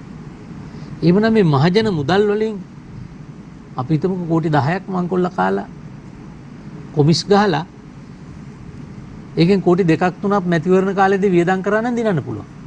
ඇත්තට මේකනේ වෙන්නේ අද. ඉතින් මේ ක්‍රමය ශක්තිමත් කරන්නේ ජනතාවනේ. ඒ නිසා මේ කඩාවැටීම පිළිබඳව වගකීම අපි කවුරුත් දරන්න ඕන. ඒකයි ක්‍රමය වෙනස් කරන්න කියලා. දැන් පෞගේ මැතිවරණයේදීත් ජනතාව ඡන්දෙ දුන්නේ මේ ක්‍රමය වෙනස් කරන්න.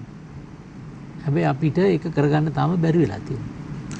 ජනතාව මට මතකයි මන්ත්‍රීතුමනි 2015 ආණ්ඩු වෙනස් කිරීම කරනකොට ජනාධිපතිවරයාව වෙනස් කරලා අලුත් ගමනක් යන්නට අවශ්‍යයි කියලා දින 100 ආණ්ඩුව පත් කරගෙන ඒ කාල සීමාවේදී එක්තරා මැතිවරණ නිරීක්ෂණ කණ්ඩායමක් ඉදිරිපත් කරා මාර්තු 12 ප්‍රකාශනය.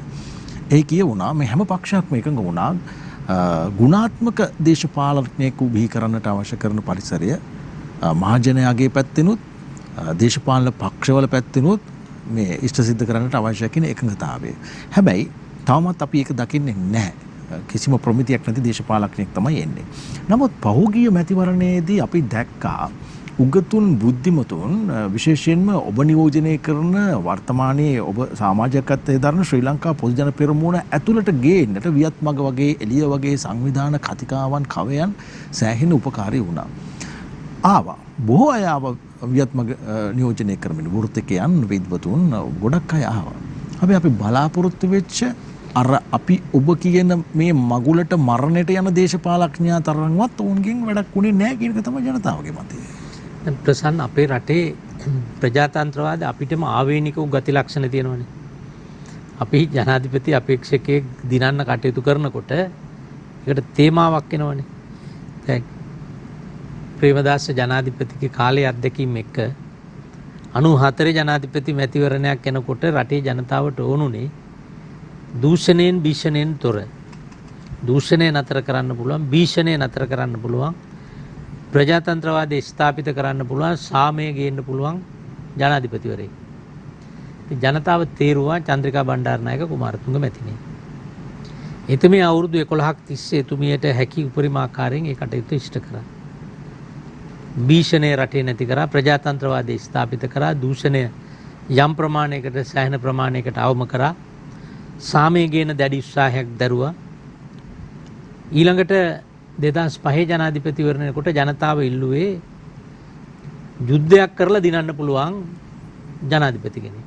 ඒ කියන්නේ මේ රටේ සාමයෙන් මේක ඉවර කරන්න බෑ. ඒක නිසා යුද්ධයෙන් දිනන්න ඕන. 94 බැලුවේ සාමයෙන් දිනන්න පුළුවන් ක්‍රමවේදයක් නේ. 2005 දී වුණා යුද්ධයෙන් මේක දිනන්න පුළුවන් කෙනෙක්. ඒතර මහින්ද රාජපක්ෂ මැතිතුමා ජයග්‍රහණය කෙරුවා ජනතාව. ඒකේ ප්‍රතිඵල ජනතාවට ලැබුණා, යුද්ධ ජයග්‍රහණයක් ලැබුවා. නමුත් ඔහු දෙවන වතාවේ ජයග්‍රහණය කරලා 18 වෙනි සංශෝධනය ගෙනාවට පස්සේ තනිකර එතුමාගේ ගමන් මඟ වෙනස් වුණා. ජනතාවට ඒ දේශපාලනේ තිත්ත වුණා. ඒක නිසා තමයි එතුමාට අවුරුදු 2කට කලින් ඡන්දයකට යන්න සිද්ධ වුණේ. ඒ ඡන්දෙට යනකොට ජනතාව ඉල්ලුවා නිර්පාක්ෂික ජනාධිපති කෙනෙක්. ජනතාවගේ කාලෙන් කාලට මේ ඉල්ලන දේවල්. එතකොට මෛත්‍රීපාල සිරිසේන ජනාධිපතිතුමා එතුමා ශ්‍රී ලංකා නිදහස් පක්ෂ මහලේකම් විදියට ඉඳලා නිර්පාක්ෂික කරලා ජනාධිපති මැතිවරණයේ පොදු අපේක්ෂකය කරලා එතුමා ජයග්‍රහණය කරා. ඒක ලොකු පරිවර්තනයක් කරේ. මොකද 3/2ක බලයක් තිබුණ ආණ්ඩුවක් පළාත් සභා 8ක බලය තිබුණා. පළාත් පාලන ආයතන 80ක බලය තියෙද්දි තමයි ඒ වෙනස මේ ජනතාව මේ රටේ කරේ.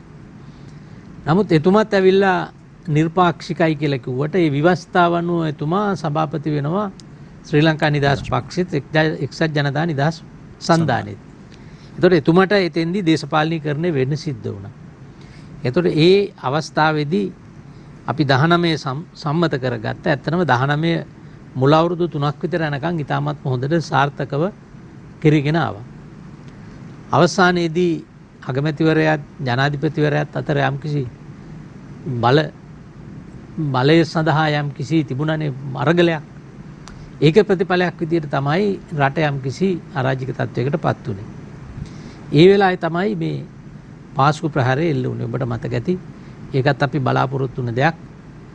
පාස්කු ප්‍රහාරය එල්ල වෙන්න මාස 29කට කලින් මම ওই කතන්දරේ ඔය සිද්ධිය වෙනවා කියලා පාර්ලිමේන්තුවේදී කිව්වයි කියලා සෑහෙන්න පීඩාවට පත් වෙච්ච කෙනෙක් ජාතිවාදය කියලා ලේබල් පවා ගස්ස ගන්න සිද්ධ වුණ කාලයක් අපිට තිබුණා. නමුත් එදා ඒ දේ පිළිබඳව අහුම්කම් දුන්නා නම් අර මැරුණු මිනිස්සු අදටත් අපිත් එක්ක ජීවතුන් අතර ඉන්නවා. එතකොට ඒ වෙලාව වෙනකොට රටේ ජනතාව ඉල්ලුවා ජාතික ආරක්ෂාව දෙන්න පුළුවන් ජනාධිපති කෙනෙක්. එතකොට තමයි ගෝඨාභය රාජපක්ෂ මැතිතුමා එන්නේ. එතකොට තමයි මේ වියත් මග එළිය සංවිධාන උගතුම් බුද්ධිමතුම් මෙතෙන්ට ඒක රාශි වෙන්නේ. හැබැයි අද වෙනකොට ඒ ආණ්ඩුව පිහිටවල අවුරුදු 1කමාරයි. අද වෙනකොට ජනතාවට වැටහිලා තියෙනවා මේක මේ උගත්කම තිබුණ පළියටම වියත්කම තිබුණ පළියටම දේශපාලනය කරන්න බෑ. දේශපාලනයට අත්‍යවශ්‍ය උගත්කම ඕන. ඒ වගේම දේශපාලන දැනීම, දේශපාලන අත්දැකීම් තියෙන්න ඕන. දේශපාලනයේ පරිණතභාවයක් තියෙන්න ඕන. ඒ වගේම දේශපාලඥයා ජනතාවත් එක්ක ජීවත් වෙන පුරුද්දක් තියෙන්න ඕන. අපේ රටේ උගත්තු වියත්තු කියන කණ්ඩායම ටිකක් මහජනතාවත් එක්ක මුහු වෙනවා හරි අඩුයි. ඒ නිසා මේ මහජනතාවගේ මතය මොකක්ද කියලා උරගා බලන්න ඒගොල්ලන්ට තියෙන අවස්ථා හරි අඩුයි. ඉතින් මේ හැම එකක්ම ගත්තම අද වෙනකොට සනාථ වෙලා තියෙනවා මේ වියත්මග හරහා යන්න දරපු උත්සාහය යන්න ආරම්භ කරපු ගමන අපි ගිහිල්ලා නැහැ කියලා. ඔබ ඔය අදහස ප්‍රකාශ කරන්නේ නැත්නම් මේක චෝදනාවක් බවට පත්වන්නේ ජනාධිපතිවරයාටත් එක්කමද? මොකද දේශපාලනය පිළිබඳව කතා බහ කරනකොට ඔහුටත් එහෙම ලොකු අත්දැකීමක් නැහැ. ඇත්ත. ජනාධිපතිතුමාට ඇත්ත වශයෙන්ම එතුමාත් පිළිගන්නවනේ එතුමාට දේශපාලන අත්දැකීම් නැහැ. එතුමා දේශපාලඥයෙක් නෙවෙයි. ඒක නිසා අපිටත් විශ්වාසයක් ගොඩ නැගුණා එතුමා හිතුවක්කාර තීන්දුව ගන්නේ නැතුව උගතුන් බියතුන් වට කරගෙන ඉන්න නිසා ඒගොල්ලන්ගේ නිසි උපදෙස් ලබාගෙන සාධනීය ගමනක් එතුමට යන්න පුළුවන් කියලා. 69ම ඡන්දෙ දුන්නේ විශ්වාසය ඇතුව. හැබැයි ඉතින් එතුමා ආරම්භ කරනකොටම අපිට යම්කිසි සැක සංකා ඇති වුණා. අපි ඒක කිව්වා ප්‍රසිද්ධියේ. කියනකොට සමහරලාට එතුමා අපිත් එක්ක හිතමනාප වුණා. මහ බැංකුවට නිවාඩ් කබ්‍රාල් වගේ ඊ타මත්ම අදූරදර්ශී දූෂිත නිලධාරියෙක් පත් කරනකොට ඒ වගේම පී.බී. ජයසුන්දර වගේ කෙනෙක් ජනාධිපති ලේකම් කරනකොට අපි මේ අනතුරු ඇඟෙව්වා. දැන් ඒ උදවිය පත් කිරීම හරහා තමයි මේ විශේෂයෙන් ඒ දෙන්න පත් කිරීම හරහා තමයි මේ ආර්ථිකයේ අවපාතයට අපිට මුහුණ දෙන්න සිද්ධ වුණේ. ඒක නිසා එහෙම ඒ විෂයන් පිළිබඳව කටයුතු කරන පුද්ගලයන්ට වගකීමක් තිබුණා. ජනාධිපතිතුමාට ඒ පිළිබඳ අවබෝධයක් අඩු නම් නිසි මගට එතුමා යොමු කරන්න. අපි දේශපාලඥ විදියට අපේ පක්ෂවල අපි ආණ්ඩු කරනකොට නායකයෝ ඕන තරම් වැරදි තීන්දුව ගන්න යනවා. හැබැයි ඒ තීන්දුව ගන්න අපි බොහෝ අවස්ථාවලට ඉඩ දෙන්නේ නැහැ. එහෙම හැකියාවක් නැත්නම් අපි කැබිනට් මණ්ඩලයේ ඉඳලා වැඩකුත් නැහැ. දැන් ඒක නිසා ඇත්තට වශයෙන්ම මේක ජනාධිපතිතුමාට ලඝු කරාට මම දකිනවා දැන් ඒ ආණ්ඩුවේ ඉන්නවනේ දේශපාලන අපි හිතමුකෝ ඔය කියන වියත් මග එළිය ඒගොල්ලන් අත්දැකීම් නැති අය බව දන්නවනේ. හැබැයි දැන් අත්දැකීම් තියෙන ජ්‍යෙෂ්ඨ ඇමතිවරු හිටියනේ. දැන් ඒ කවුරුවත් කැබිනට් මණ්ඩලයේදී මේවා පෙන්නලා දීලා නිවැරදි මගට ගන්න උත්සාහයක් නොදරපු එකේ ප්‍රතිඵලයක් විදිහට තමයි අද ඒ උදවියටත් මේ ඉරණ මත් වෙලා තියෙන්නේ.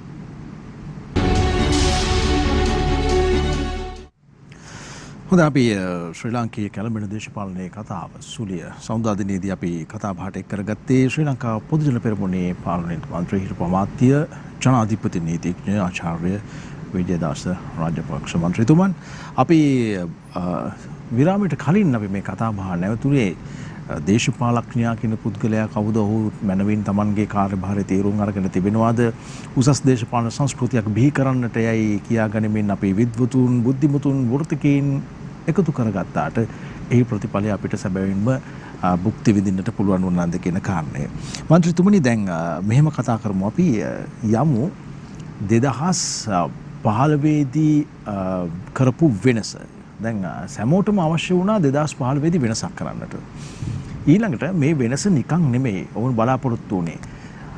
ඒ මැතිවරණ වේදිකාවේදී අපි දැක්කා ශ්‍රී ලංකා නිදහස් පක්ෂයේ මාලේකම්වරයා ජනාධිපති ධූර අපේක්ෂකයා බවට පත් වෙලා ඔහු ජනාධිපති ධූරයට පත්වීමෙන් පසුව නොයෙකුත් ප්‍රශ්න ඇති වුණත් අද වර්තමානයේදී වගේ කිව්වත් අව්‍යවස්ථා විරෝධී කිව්වත් එවකට එක්සත් ජාතික පක්ෂයේ නියෝජනය කරමින් අපේක්ෂකත්වය දරපු රනිල් වික්‍රමසිංහ මැතිතුමන් අගමැති ධූරයට පත්වීමත් ඔවුන්ට නායකත්වය ලබා දෙමින් මේ දෙදෙනාගේ සුසංයෝගය මත මේ පක්ෂ දෙක එකට එකතු කරගෙන අවශේෂ පක්ෂත් එකතු කරගෙන අපිට ජාතික ආණ්ඩුවක මුහුණුවරක් අරගෙන රටේ ප්‍රශ්න වෙනස් කරන්නට නැත්නම් ඒවා විසඳන්නට අවශ්‍ය කරන පරිසරය හදාගන්නට පුළුවන් කියන කාරණේ.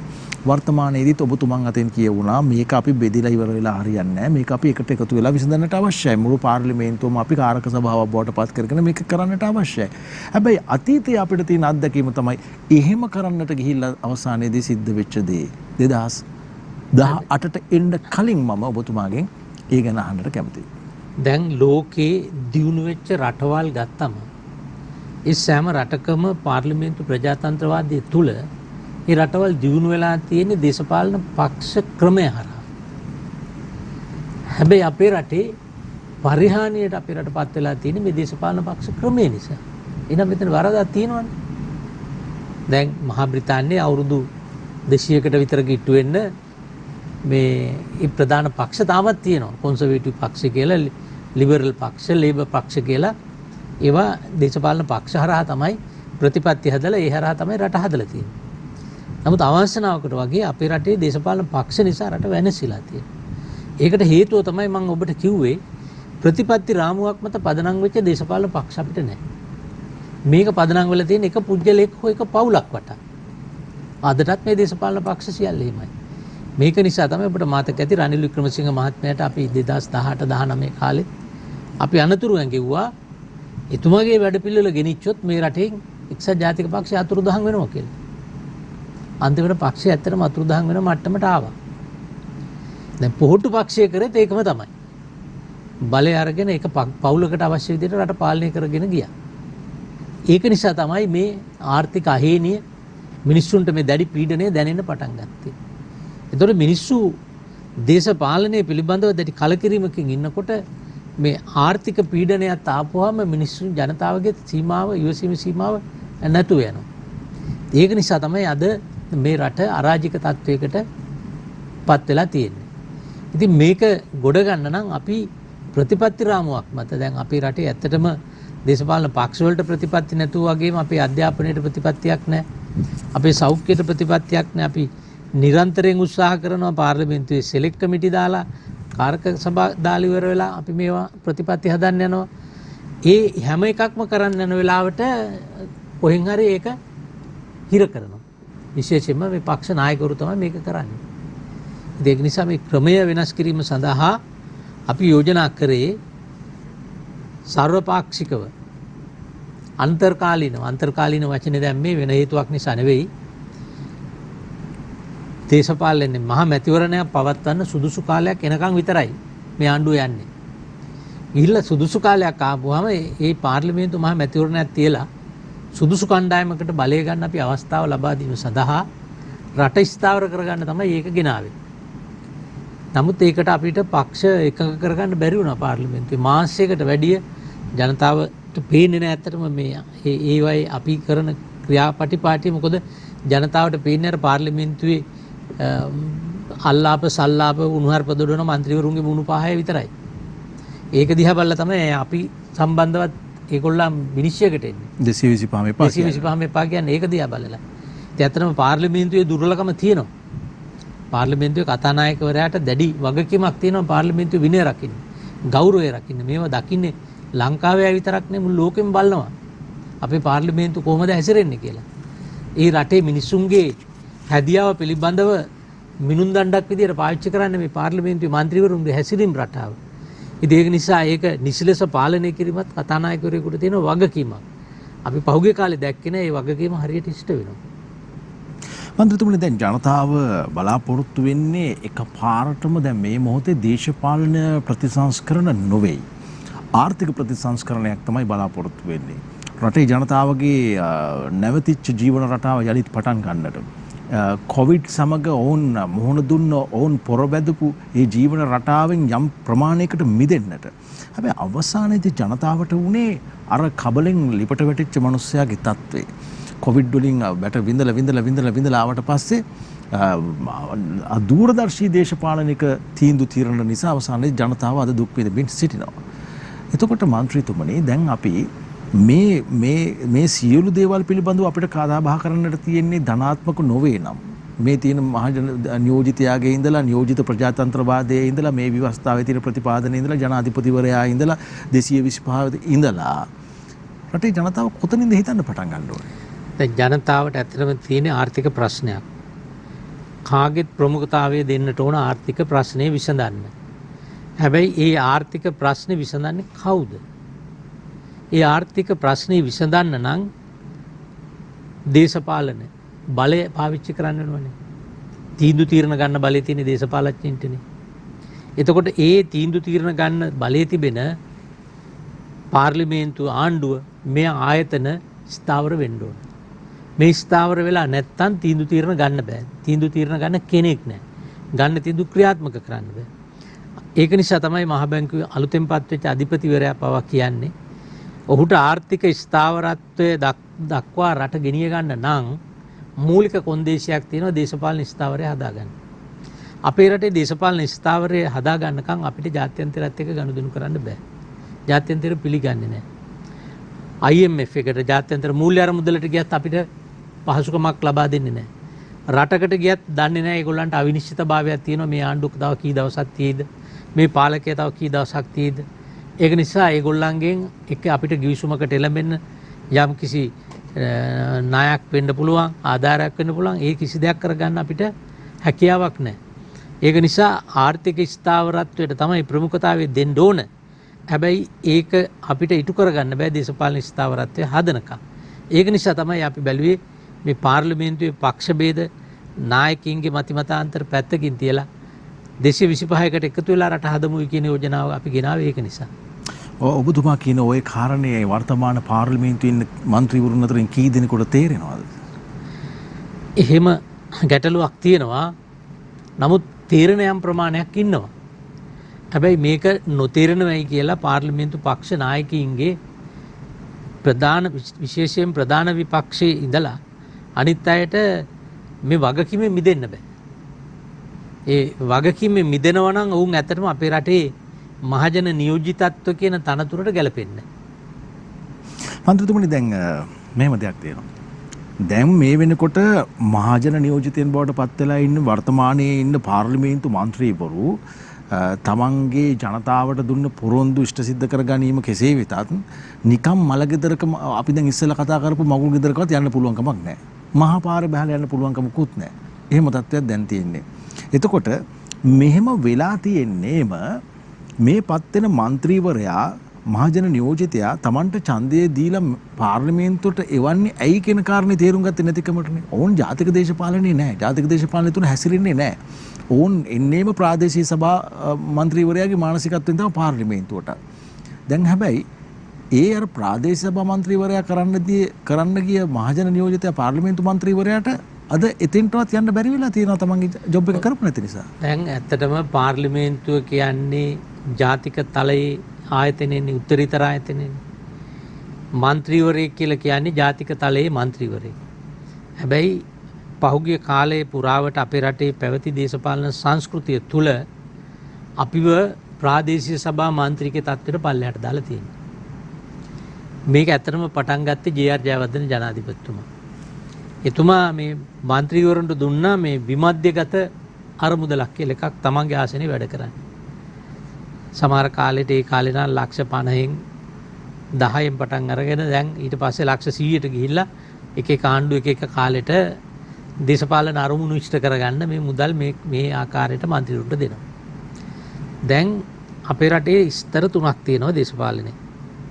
ජාතික දේශපාලනේ മന്ത്രിවරු, පළාත් සභා മന്ത്രിවරු, පළාත් පාලන ආයතන වල മന്ത്രിවරු.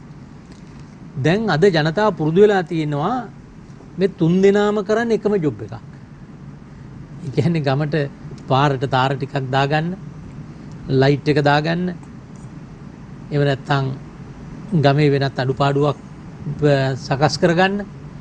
දැන් මේ විමධ්‍යගත අයවැය හරහා ජනතාව හිතනවා ප්‍රාදේශ සභා මන්ත්‍රීත්වය ඔක කරනවා, පළාත් සභා මන්ත්‍රීටත් තියෙනවා විමධ්‍යගත, එයත් ඒක කරනවා, පාර්ලිමේන්තු මන්ත්‍රීලාත් මේක කරනවා. ඉතින් ජනතාවට මේක වෙනසක් පේන්නේ නැහැ. ඒතර පාර්ලිමේන්තු මන්ත්‍රීවරයාත් ඔය කියන විදිහට අර කලින් කියපු විදිහට මරණයටයි මගුලටයි හැම එකටම යන්නත් ඕනේ. ඒතර මන්ත්‍රීවරයෙකුට ජාතික තලයේ ප්‍රතිපත්ති හදන්න එහාට පුළුවන්කම තියෙයිද? ඒතර එහෙම පුළුවන්කමක් තියෙන දේශපාලඥයෝ තෝර ගැනීම සඳහා ජනතාවගේ පෙළඹවීමක් තියෙනවා. නිසා මේ දෙගොල්ලම එක හා සමානව මේ වරදට වග කියන්න ඕනේ. පාර්ලිමේන්තු මන්ත්‍රීවරයාත් පාර කාපට් කරනවා, පළාත් සභා මන්ත්‍රීවරයාත් පාර කාපට් කරනවා, ප්‍රාදේශ සභා මන්ත්‍රීවරයාත් කරනවා. පාරවල්මයි කාපට් කරන්නේ. මොකද අපි ඒක දන්නවා. ඒක හංගන්න දෙයක් නෑ. මොකද යම් කිසි ලොකු කොමිස් එකක් ගන්න තියෙන ක්‍රමවේදය තමයි පාර. මොකද ගිය අවුරුද්දේ දාපු පාරටත් මේ අවුරුද්දේ තාර දානවා. ඉතින් මේකයි මේ ක්‍රමවේදය අපි නතර කරගන්න ඕනේ. මොකද മന്ത്രിවර දැන් පාර්ලිමේන්තු මන්ත්‍රීවරුන්ට පාර්ලිමේන්තුවට යවන්නේ පාරවල් වලට තාර දාන්න නෙවෙයිනේ. රට මෙන්න මේ වගේ ආර්ථික අර්බුදවලට යන්න නොදී ආර්ථිකය පිළිබඳව හොඳ දැක්මකින් විමර්ශනයකින් ඉඳලා ප්‍රතිපත්ති හදලා නීති හදලා ක්‍රමවේද හදලා රට සංවර්ධනය කරන්න, රට ආරක්ෂා කරන්න. අද ජනතාව മന്ത്രിවරගෙන් ඒක බලාපොරොත්තු වෙන්නේ නැහැ. බලාපොරොත්තු වෙන අර කලින් කියපු සිල්ලර ටික. මන්ත්‍රීතුමනි, ඔබ තුමන් පිළිබඳව කතා බහ කරනකොට වැඩියෙන්ම අපිට මේ කතා බහ කරන්නට සුදුසුම දේ තමයි මේ ව්‍යවස්ථාව. ඔබතුමන් මේ පිළිබඳව විශාරදයෙක්, විශේෂඥයෙක්. දැන් අපි 1978 ආණ්ඩුක්‍රම ව්‍යවස්ථාවට 20 වතාවක් අපි පැලැස්තර යොදලා තිබෙනවා. දැන් 21 වෙනි වතාවටත් අපි ඒකටම තමයි සූදානම් වෙන්නේ. මන්ත්‍රීතුමනි, දැන් මෙහෙම දෙයක් තිබෙනවා. දැන් මේ දේශපාලන ස්ථාවර භාවය පිළිබඳ කාරණයක් කතා බහ කරා. ඇත්ත. ජාත්‍යන්තරයත් අපි ණය ඉල්ලන්න ගියාම කිව්වේ ගෙවන විදිය කියපන්. එතකොට කොහොමද ගෙවන විදිය අපි හරිගස්ස ගන්නේ? රටේ ආර්ථිකය ශක්තිමත් කරලා. ආර්ථිකය ශක්තිමත් කරන්නේ කොහොමද? ඔබතුමන් කිව්වා වගේ දේශපාලන ස්ථාවර භාවයක් අපිට තියෙන්නට අවශ්‍යයි. නමුත් බොහෝ වෙලාවට මේ තියෙන මැතිවරණ ක්‍රමයේ යටතේ දේශපාලන ස්ථාවර භාවය කියන එක රැකගන්නට අපහසුතාවයක් තිබෙනවා. අපි 19 වෙනි ආණ්ඩුක්‍රම ව්‍යවස්ථා සංශෝධනයෙන් ස්වාධීන කොමිෂන් සභා ඇති කරලා බොහොම සාධනීය කරුණු කාරණා ගොඩක් ඉදිරිපත් කරලා ඊළඟට තිත තිබ්බේ 20 ගෙනල්ලා මැතිවරණ ක්‍රමය වෙනස් කරමු කියලා. හැබැයි ඒක සිද්ධ වුණේ නැහැ. දැන් අපි 21 හරහා මේ මැතිවරණ ක්‍රමයට යම් වෙනසක් එකතු කරනවාද? නැත්නම් මේක ජනතාවගේ කාලය නාස්ති කරන කිසිම ගුණාත්මක භාවයක් නැති മന്ത്രിවරයෙකු මහජන නියෝජිතයෙකු බිහි වෙන අපේ රටේ ජනතාව කියන විදිහටම මහා කාලකන්ණි මැතිවරණ ක්‍රමයක්. ඇත්ත. ඔබට මතක ඇති 1994 චන්ද්‍රිකා බණ්ඩාරනායක මැතිණියගේ මැතිවරණ පොරොන්දුවක් රටට සාපයක් වෙච්ච විධායක ජනාධිපති ක්‍රමයේ මාස 6කින් අහෝසි කරන්නත් දූෂණයට මග පාදන මැතිවරණ ක්‍රමය වෙනස් කරන්නත් පළවෙනි පොරොන්දු දෙකනේ. ඇත්තට මේ ක්‍රමය හදලා තියෙන්නම ක්‍රමයේ තුල අපේ රටේ සිද්ධ වෙන්නෙම මේ අපේක්ෂකයෝ පාර්ලිමේන්තුවට නැත්තම් ආයතනයට එන්න කලින්ම දූෂණය වීමක්. මොකද දිස්ත්‍රික්කයක් පුරා මැතිවරණයක් කරනවා කියන එක ලේසි කාර්යයක් නෙවෙයි. එතකොට අපි උගතුන් බුද්ධිමතුන් එන්න ඕනේ කිව්වට මේ මැතිවරණ ක්‍රමයේ තුල ඇවිල්ලා මේ වෘත්තිකයෙකුට නීතිඥයෙකුට වෛද්‍යවරයෙකුට දිස්ත්‍රික්කයක් පුරා ඇවිදලා මේ මැතිවරණයක් කරනවා කියන එක ප්‍රායෝගිකව හරි අමාරු දෙයක්.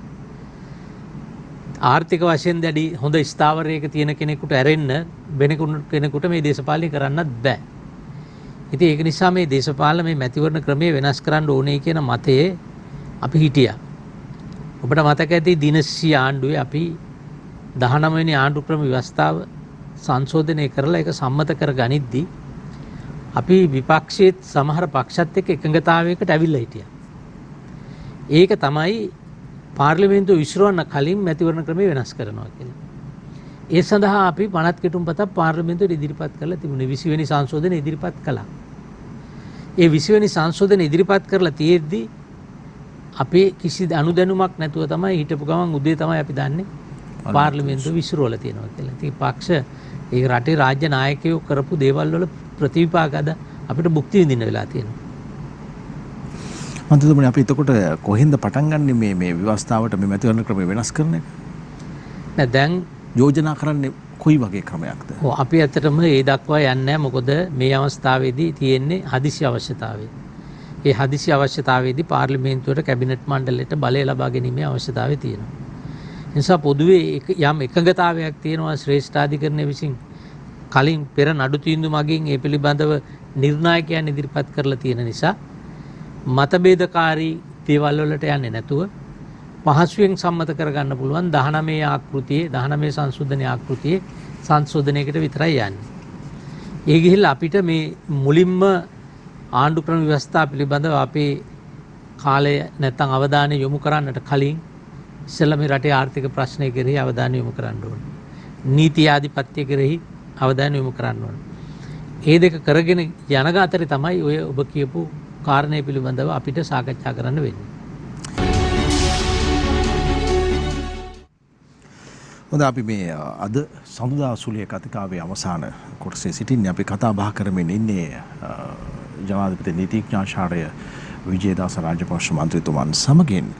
මන්ත්‍රීතුමනි දැන් මට තේරෙන විදිහට මම හිතන්නේ රටේ ජනතාව කාටත් මේක තේරෙනවා. පහුගිය කාලෙදී අපි විදේශයන් සමග කරපු ගනුදෙනු සහ සම්බන්ධතා පිළිබඳව කතා බහ කරනකොට අපිට හරිහපන් මිතුරෙක් හිටියේ නැහැ කියන එක.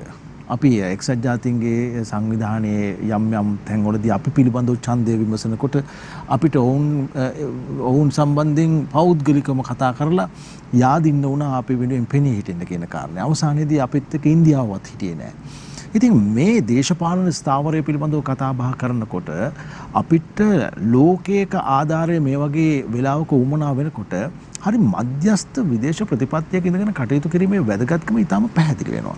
හැබැයි පහුගිය කාලේ පුරාවටම අපේ විදේශ ප්‍රතිපත්තියේ තිබුණේ වෙන වෙන තැන්වල. අත් වශයෙන්ම අපි වගේ කුඩා රාජ්‍යයකට තිබෙන්නට ඕන මධ්‍යස්ථ විදේශ ප්‍රතිපත්තියක් පමණයි. ඔබට මතක නැතුව ඇති 1975 නොබැදී නොබෙදි සමුළුව පවත්වලා රටවල් 80 ගාණක් ඉතා ලෝකේ ප්‍රබල රටවල් එකේ සමාජිකයෝ සිරිමා බණ්ඩාරනායක මැතිණිය ඒකේ සභාපති තනතුරට පත් වුණා. එතුමියට හොඳ විදේශ සම්බන්ධතා තිබුණා ලෝක හැම රටක් එක්කම. කිසිම රටකින් එහෙම අපිට අව탁සේරු කිරීමක් නැත්නම් අපිට යම්කිසි හිරහැරයක් පාඩුවක් සිද්ධ වෙන්නේ නැහැ. ජේ.ආර්. ජයවර්ධන ජනාධිපතිතුමාටත් හොඳ විදේශ සම්බන්ධතා තිබුණ කෙනෙක්. නමුත් එතුමා වරද්දගත්ත තැනක් තමයි අපේ අසල්වැසි ඉන්දියානු රාජ්‍ය සමග පවත්වන්නට ඕන මිත්‍රත්වය පිළිබඳව එතුමා තිබුණේ වැරදි මතයක්. ඒකේ ප්‍රතිඵලයක් විදිහට ඉන්දියාව අපෙන් ඈත් වුණා. ඒක නිසා තමයි අපිට ආණ්ඩු ක්‍රම ව්‍යවස්ථාව පවා බලෙන් වෙනස් කරගන්න සිද්ධ වුණේ. ඒ බලපෑම මත. ඒක නිසා තමයි කොටි සංවිධානයත් එන්න ශක්තිමත් වෙලා ඊටාත්ම බැරෑරුම් තියුණු ලේ වැగిරෙන යුද්ධයක් බවට මේක පරිවර්තනය වුණේ. සිරිමා මැතිණියගේ කාලේ 1962 වගේ කාලේ චීනයත් ඉන්දියාවත් අතර ලොකු යුද්ධයක් ඇති වෙන්න ගියා.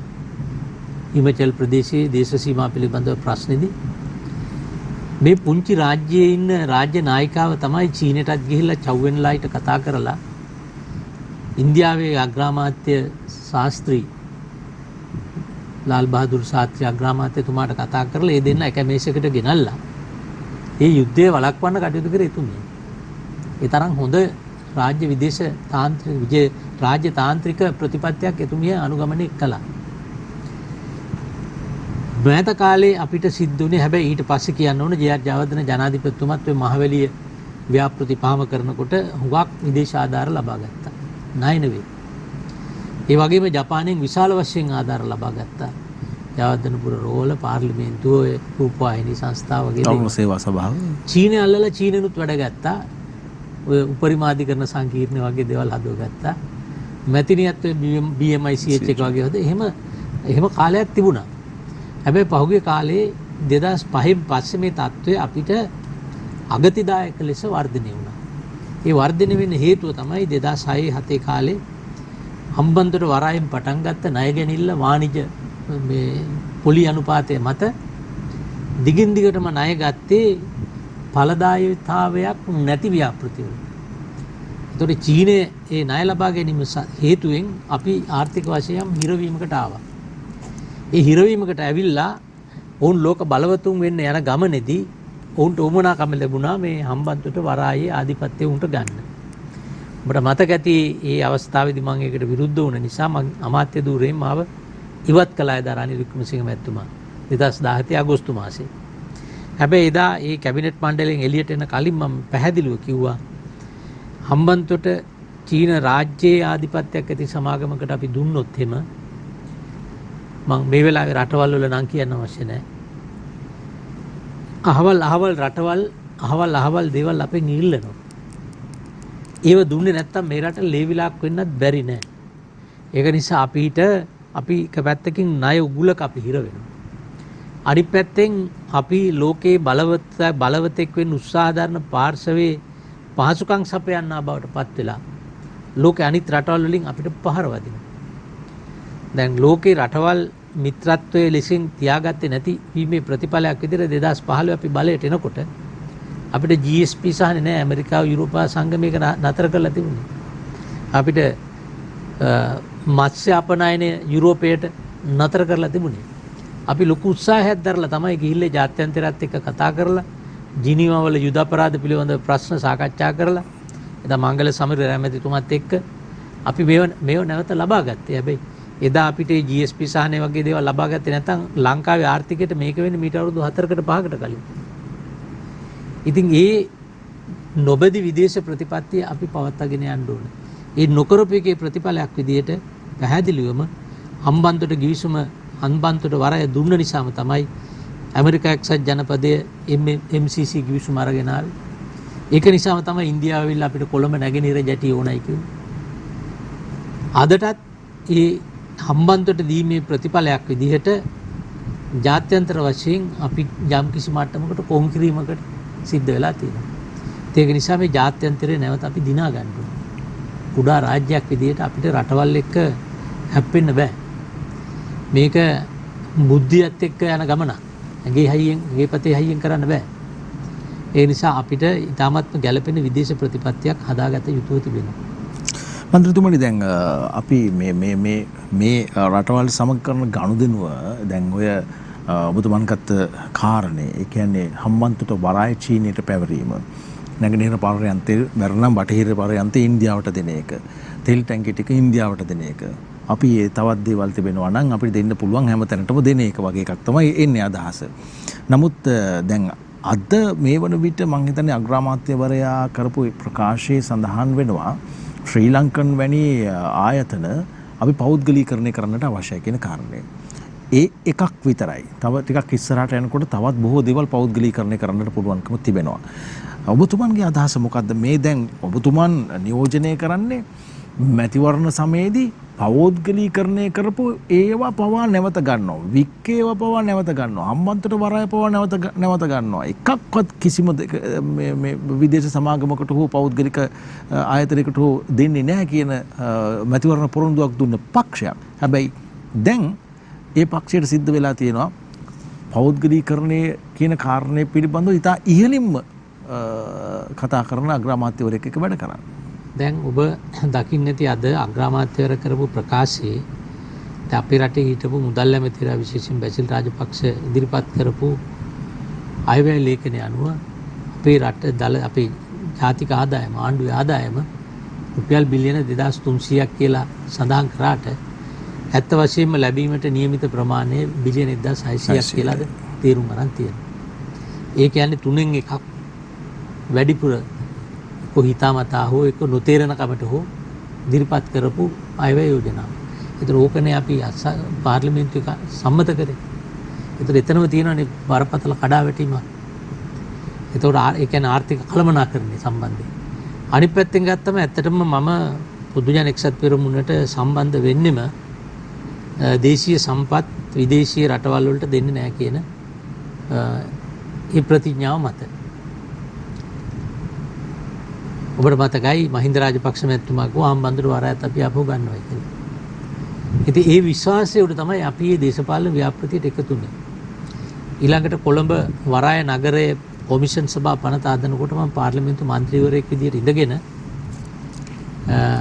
ඊට විරුද්ධව අධිකරණයට ගියා. අධිකරණයට ගිහිල්ලා ඒ පනතේ තිබුණු වගන්ති 29ක යම්කිසි වෙනස්කම් අපි සිද්ධ කරගත්තා. රටට අහිත කරේවා. දැන් මේකෙන් අපි අදහස් කරන්නේ රජයේ අත්‍යවශ්‍ය සේවාවන් කිසිවක් පෞද්ගලිකකරණය කළ යුතුයි කියන මතේ මම පෞද්ගලිකව නැහැ. දැන් ශ්‍රී ලංකන් කියන එක අපි අගමැතිතුමා කිව්වේ කළ යුතුයි කියන එක නෙවෙයි කිරි කළොත් හොඳයි කියන වගේ අදහසක්. ඇත්තටම ඒක ව්‍යාපාරයක්. ආණ්ඩුවට ඔරොත්තු දෙන්නේ නැති විදිහට අවුරුද්දකට බිලියන 30ක් 40ක් පාඩු ලැබමින් ඒ ආයතනය ගෙනියනවද? එහෙම නැත්නම් ඒක කරන්න පුළුවන් කෙනෙකුට දීලා බිලියන 30 40ක් පාඩු ලබනව වෙනුවට බදු වශයෙන් බිලියන 10ක් 15ක් හරි ලබා ගන්න පුළුවන් නම් ඒ ක්‍රමය අපි අත්හදා බලන්න ඕනේ. දැන් සිංගප්පූරු රාජ්‍යය ගත්තොත් එහෙම හුඟක් වෙලාවට තියෙනවා ඒ වගේ ගුවන් සමාගම ගත්තත් ඒවා මේ පෞද්ගලික අංශය රජය දෙක එකට එකතු වෙලා කරන්නේ. එතකොට අපේ ලංකාවේ වගේ අර හුඟක් වෙලාවට ලංකාවේ දේශපාලන පත්තු කිරීම කරනකොට සුදුසුපත් වෙන්නේ නැහනේ. දේශපාලන සම්බන්ධතාවය මත, ගැතිභාවය මත, පාක්ෂිකභාවය මත නිපත් කරන්නේ. නමුත් ඒ රටවල වල එහෙම කරන්න බෑ. ඉතින් මේ ක්‍රමය නිසා තමයි මේ ආයතන ඇත්තටම බිඳ වැටුනේ. ශ්‍රී ලංකන් උනත් එහෙමයි. ශ්‍රී ලංකන් පහුගිය කාලේ දිගටම බිඳ වැටුනේ මේ දේශපාලන සම්බන්ධතාවයේ දේශපාලන හිතවත්කම මත තමයි මේවා මූලික පත්වීම් ටික කරන්නේ. ඉතින් ඒක පිළිබඳව ආණ්ඩුවක් විදිහට නෙවෙයි ජනතාවත් මේක හොයලා බලන්න ඕනේ. දැන් අපිට මේ ප්‍රජාතන්ත්‍රවාදයේ මේ මට්ටමට ඇද වැටෙන්න එක හේතුවක්නේ ජනතාවගේ සහභාගීත්වයක් නැතිකම. එක පැත්තකින් ජනතාවගේ සහභාගීත්වයක් නැහැ. ඡන්දේ දීලා ඊළඟ ඡන්දේ වෙනකම් බලාගෙන ඉන්න ඕගොල්ලන්ට ඕන දෙයක් කරන්න අපි ඊළඟ ඡන්දෙදි සලකලා බලන්න කියලා. මේ මැදිහත් වීමක් තිබුණේ නැහැ. ඒ කියන්නේ පාටිසිපේටරි ඩෙමොක්‍රසි කියන එක අපේ රටේ නැහැ. දැන් යම් මට්ටමකට ඇවිල්ලා තියෙනවා. දැන් මේ තරුණ අරගලයත් එක්ක ඒගොල්ලෝ මේ දේශපාලන ක්‍රියාදාමයට අනිවාර්යයෙන් මැදිහත් වෙන්න ඕනේ. ඒකෙදි මේ පාර්ලිමේන්තු මන්ත්‍රී වෙලා නැත්තම් දේශපාලන මේ මහජන නියෝජිතයෙක්ම වෙලා එනවා කියන එක නෙවෙයි අදහස් කරන්නේ. ආණ්ඩුව විසින් කරනු ලබන ප්‍රධාන කියන්නේ වැදගත් කාරණා සම්බන්ධව ජනතාවත් එක්ක තියෙන්න ඕන සංවාදයක්. ජනතාවගේ සහභාගීත්වයක් තියෙන්න ඕන. දැන් අපිට මතක ඇති යහපාලන කාලේ අපි මේ දේ කළා. අපි අධිකරණ අමාත්‍යාංශයේ විදියට විශාල සංඛ්‍යාවක් කියන්නේ දින 100 කාලේ තමයි ලංකාවට හිතකර වැඩිම පනත් ගන්න අපි සම්මත කරගත්තේ. 19 වෙනි සංශෝධනයේ අවුරුදු 30කට වැඩි කාලයක් තිස්සේ ගේන්න උත්සාහ දරලා බැරුව හිටපු ඖෂධ ප්‍රතිපත්ති පනත අවුරුදු 10කට වැඩි කාලයක් තිස්සේ අපි උත්සාහ කරපු තොරතුරු දැනගැනීමේ පනත අවුරුදු 15කට වැඩි කාලයක් තිස්සේ හිර වෙලා තිබුණු වින්දිතයන් සහ සාක්ෂිකරුවන් ආරක්ෂා කර ගැනීමේ පනත. ඒතකොට දුම්කොළ සංශෝධන පනත මේ ටික ඔක්කොම ගෙනාවේ අපි හැමෝම එකම කතා කරා. ඔබට මතක ඇති සයිටම් පනත මං ඉදිරිපත් කරනකොට කොතලාවල විශ්වවිද්‍යාල සංශෝධන පනත සයිටම් එකේ දරුදැරියන් 950 ගණක් අනාගතයේ සම්පූර්ණ රැඳී තිබුණේ ඒ වෛද්‍ය වෘත්තිකේ සහතිකය ලබා ගැනීම මගින්. ඒතකොට ඒගොල්ලන් අසරණ වෙලා අවුරුදු 3ක් කාලයක් පෙළපාලි උද්ඝෝෂණ 410ක් මේ මහා පාරවල් වල. ඒ තිබිච්ච ප්‍රශ්නේදී අපි සම්පරණයක් සම්මත කරලා මුළු පාර්ලිමේන්තුවේ විපක්ෂයම විරුද්ධව කෑ ගහද්දී එකින් එක කරුණු පැහැදිලි කරලා දුන්නට පස්සේ ඒ පනතට විරුද්ධව අත උස්සන කෙනෙක් හිටියේ නෑ. ඊට අදාළ සියලු ආයතන සියලු සංඝම් එක්ක මම කතා කරා. වෘත්තීය සමිතිද විද්වතුන්ගේ කියන්නේ විශ්වවිද්‍යාල ගුරුවරුන්ගේ සංගම්ද මේ හැම එකක් එක්කම කතා කරලා අපි කරා. අන්න එතන තමයි ඒකේ සාර්ථකත්වය තිබුණේ. මොකද මේක ජනතාව මේකට සම්බන්ධ කරගන්න ඕනේ. නැත්නම් ජනතාව ඉන්නේ අඳුරේ. සමහරලාට අපි ගේන පනත හෝ අපි ගේන ප්‍රතිපත්තිය ජනතාවට ආත්ම හිත කරයි. හැබැයි ජනතාව දැනුවත් වෙලා නැහැ. ඉතින් ඒක නිසා අපි මේ තරුණ ප්‍රජාව තරුණ විතරක් නෙවෙයි තරුණ වගේම අපේ රටේ වෘත්තිකයන් ඒ වගේම අධ්‍යාපන ශාස්ත්‍රඥයෝ මේ හැමෝම සම්බන්ධ කරගන්න ඕනේ. ඒ ක්‍රියාදාමයකට යෑම සඳහා තමයි අපි උත්සාහ කරන්නේ දේශපාලන පක්ෂ ભેදයකින් තොරව පක්ෂ පොඩ්ඩක් පැත්තකින් තියලා පක්ෂ වලට විවේක ගන්න කියලා මේ රටේ සියලු දෙනාට එකට එකතු වෙලා රට ගොඩ ගැනීමයි කියන තේමාව උඩ තමයි කටයුතු කරන්න අපි උත්සාහ කරන්නේ. හොඳයි මන්ත්‍රීතුමනි ඔබතුමන් ජනාධිපති නීතිඥවරයෙක් නීතිය පිළිබඳව විශාරදයෙක් ඒ වගේම ඔබතුමන්ගේ පැත්තෙන් අරගෙන බැලුවොත් ඔබතුමාට එක් කලකදී අධිකරණ අමාත්‍යාංශයේ භාරව තිබුණා. දැන් මෙතනදී තිබෙනවා එක් ජනතාවගෙන් එන චෝදනාවක් ඔබතුමන්ට 2015 මේ වෙනස ඇති කරේ ඔය අපි දැනුත් කතා කරන මේ වර්තමානයේ ගෝල්පීස් පිටියේ තරුණයන් රොද බැඳගෙන ඔවුන්ගේ සටන් පාටේ විදිහට ඉදිරිපත් කරන මේ දූෂිත දේශපාලඥයන් ඉවත් කරන්න. මේ පෞල් දේශපාලනය ඉවත් කරන්න. මේ අගමැතිවරයා ඉවත් කරන්න. හිටපු අගමැතිවරයා ජනාධිපතිවරයා ඉවත් කරන්න. මේ කවුරු හෝ වේවා හොරා කාපු සල්ලි ටික ආපහු මෙහෙට ගේන්න කටයුතු කරන්න. මේ සියලු කාරණා වර්තමානයේදීත් කතා බහ කරනවා. මේක 2015 දීත් මේක තමයි මැතිවරණ වේදිකාවේ ජනප්‍රිය මාතෘකාව බවට පත් වුණේ. අවසානයේදී ඔබට චෝදනාවක් එල්ල වෙනවා. මේ සියලු දෙනාව ආරක්ෂා කරා මිස ඔබ අධිකරණ අමාත්‍යවරයා විදියට ඔවුන්ට දඬුවම් දෙන්නට අවශ්‍ය කරන පසුබිම සාකසා දුන්නේ නැහැ කියන කාරණේ සම්බන්ධයෙන්. එදා එහෙම වුණා නම් අද මෙහෙම දෙයක් වෙන්නේ නැහැ කියලා. එදා අපි ආණ්ඩුව බාරගත්තට පස්සේ දූෂණ චෝදනා සම්බන්ධව හොරකම් වංචා ඒ සෑම දෙයක් පිළිබඳවම පරීක්ෂණ කටයුතු කිරීම පොලිසියට බාර දුන්නා. එදාට මතක ඇති FCID එකක් කියලා හදලා ඒක නීති අනුකූල භාවය පිළිබඳව තර්ක තිබුණා තමයි. නමුත් ඒක පොලිසියෙන්. ඒතර මේ පොලිසිය ඒ කටයුතු කරලා පොලිසිය දෙන වාර්තා උඩ තමයි නීතිපතිවරයාට බලය තියෙන්නේ ඒ නඩු පවරන්න. එතකොට නීතිපතිවරයා විශාල නඩු සංඛ්‍යාවක් පැවරුවා. ඇත්තටම පරීක්ෂණ කරලා තිබුණා 452කට වැඩි ගාණක්. ඒ වගේම නඩු පවරලා තිබුණා 90 ගාණකට වැඩි. ඒ මම හිටපු අවුරුදු 2කමාරක කාලය තුල. එතකොට ඒ නඩු ඉදිරියට පවත්වගෙන යද්දි තමයි මේ ආණ්ඩුව ආවට පස්සේ යම්කිසි උපාලි අබේරත්න විනිශ්චයකාරතුමාගේ කොමිසමක් පත් කරලා ඒකේ නිර්දේශ මත කෙලේ නඩු ඉවත් කරගත්තා. ඒතර අපි ඉන්න කාලේ දාපු නඩු පැවරපුවාම අනිත් එක නීතිපතිවරයාට මේ නඩුව පවරන්න එපයි කියලා කියන අධිකරණ ඇමතිවරයාට බලයක් නැහැ. නීතිපති දෙපාර්තමේන්තුව පටලව ගන්න හොඳ නැහැ. අපේ රටේ අධිකරණය වගේ ස්වාධීනව කටයුතු කරන දෙපාර්තමේන්තුවක්. එතකොට අධිකරණ ඇමතිවරයා විදියට මට කරන්න කළ යුතු දේ තමයි රටේ ඒ කටයුතු කරන්න අවශ්‍ය නීති හදලා දෙන්න. ඒ වගේම අවශ්‍ය පහසුකම් සපයන්න. ඒ කටයුත්ත කරා. ඒ පිළිබඳව කාගේවත් චෝදනාවක් නැහැ. හැබැයි එදා මට චෝදනාවක් තිබුණා. ඒ ප්‍රබල චෝදනාව තිබුණේ මේ දේශපාලඥයන්ට ආණ්ඩුවේ ඉන්න දේශපාලඥයින්ට ඕන විදියට අධිකරණය හසුරුවන්න මැදිහත් වෙන්නේ නැහැ කියලා. يعني මේ රටේ අධිකරණ ඇමතිවරුන්ට චෝදනා තිබුණා නම් තිබුණේ අධිකරණට මැදිහත් උණයි කියලා. නීතිපති දෙපාර්තමේන්තුවට අනවශ්‍ය විදියට මැදිහත් උණයි කියලා. මට මතක ඇතිනේ පීඩික්ස් ලෑස් බණ්ඩාරනායක මහත්මයාගේ කාලේ ඉඳලා මේ රටේ ඕකනේ තිබුණේ. දැන් මට ගෙනාපු චෝදනාව ආණ්ඩු පක්ෂෙන්නේ ගෙනාවේ. විපක්ෂයට වැඩිය ගෙන ආණ්ඩු පක්ෂේ. ඒක තමයි මම දේශපාලඥයින්ගේ අවශ්‍යතාවයන්ට අනුකූලව අධිකරණයට නීතිපති දෙපාර්තමේන්තුවට මැදිහත් වීම බලපෑම් කරේ නැහැ කියන එක. එතකොට පොලිසිය පැමිණිලා පොලිසිය පරීක්ෂණයක් කරලා වාර්තාව නීතිපතිවරයාට දුන්නට පස්සේ නීතිපතිවරයා නඩු පවරනවා. අධිකරණය තමයි ඒකේ නිගමනයක් දෙන්න ඕනේ. දැන් මේ අපි පවරලා තිබුණු නඩු ටික තමයි මේ වර්තමානයේදී ඉවත් කරගත්තේ නීතිපතිවරයා ගිහිල්ලා. ඒක දේශපාලන බලපෑමක් කරා ඒක වුණා. ඒතර කාටද කියන්න පුළුවන් යුක්තිය ඉටු කිරීමේ හිලා මම කටයුතු කරේ නැහැ කියලා. එහෙම කියනවනම් කියන්න ඕනේ එහෙම ඉටු නොකරපු කාරණේ මොකද්ද කියලා. අධිකරණ ඇමතිවරයාගේ කාර්යභාරය තේරුම් ගන්න ඕනේ. පොලිස් ඇමතිවරයා කරන දේ කරන්න බෑ අධිකරණ ඇමතිවරයාට. පොලිසිය මගේ යටතේ තිබුණේ නැහැ එක දවසක්වත්. පොලිසිය පරීක්ෂණ කටයුතු කරලා ගෙනත් දුන්නොත් නීතිපතිවරයා කටයුතු කරනවා. මම කරපු දේ තමයි නීතිපති දෙපාර්තමේන්තුවේ මම කටයුතු බාර ගන්නකොට සාමාන්‍යයෙන් අපි කියන්නේ ඩිස්පෝසල් රේට් එකක් තියෙනවානේ. අවුරුද්දකට නඩු 1000ක් ආවොත් නඩු කීයක් ඒ අවුරුද්ද ඉවර කරනවා. ඒක තිබුණේ 65%. එතකොට ඒක මම 105ක ප්‍රතිශතයට වැඩි කරා. එතකොට ගවර්න්මන්ට් ඇනලිසිස් ඩිපාර්ට්මන්ට් රස පරීක්ෂක දෙපාර්තමේන්තුවේ වාර්තා නිකුත් කිරීම 68%ක ප්‍රතිශතයක් තිබුණේ. මාසයකට එන වාර්තා ඉල්ලන වාර්තා අනුව 68%ක් නිකුත් කරනවා. හැබැයි ඒව අලුතෙන් රසායනාගාර සියල්ල ඉදි කරලා ඒක 100%ක් දක්වාගෙන ගියා. එතකොට ඒක තමයි අධිකරණ ඇමතිවරයාට නැත්තම් මට පුළුවන් ද කියන්න රජයේ රස පරීක්ෂකට මේ වාර්තාව මෙන්න මේ විදිහට දෙන්න කියලා. එහෙම කිව්වොත් ඒ අධිකරණ ක්‍රමවේදයෙන් ඇති වැඩක් නැහැ. එතකොට ඒක දේශපාලනීකරණය වෙනවා.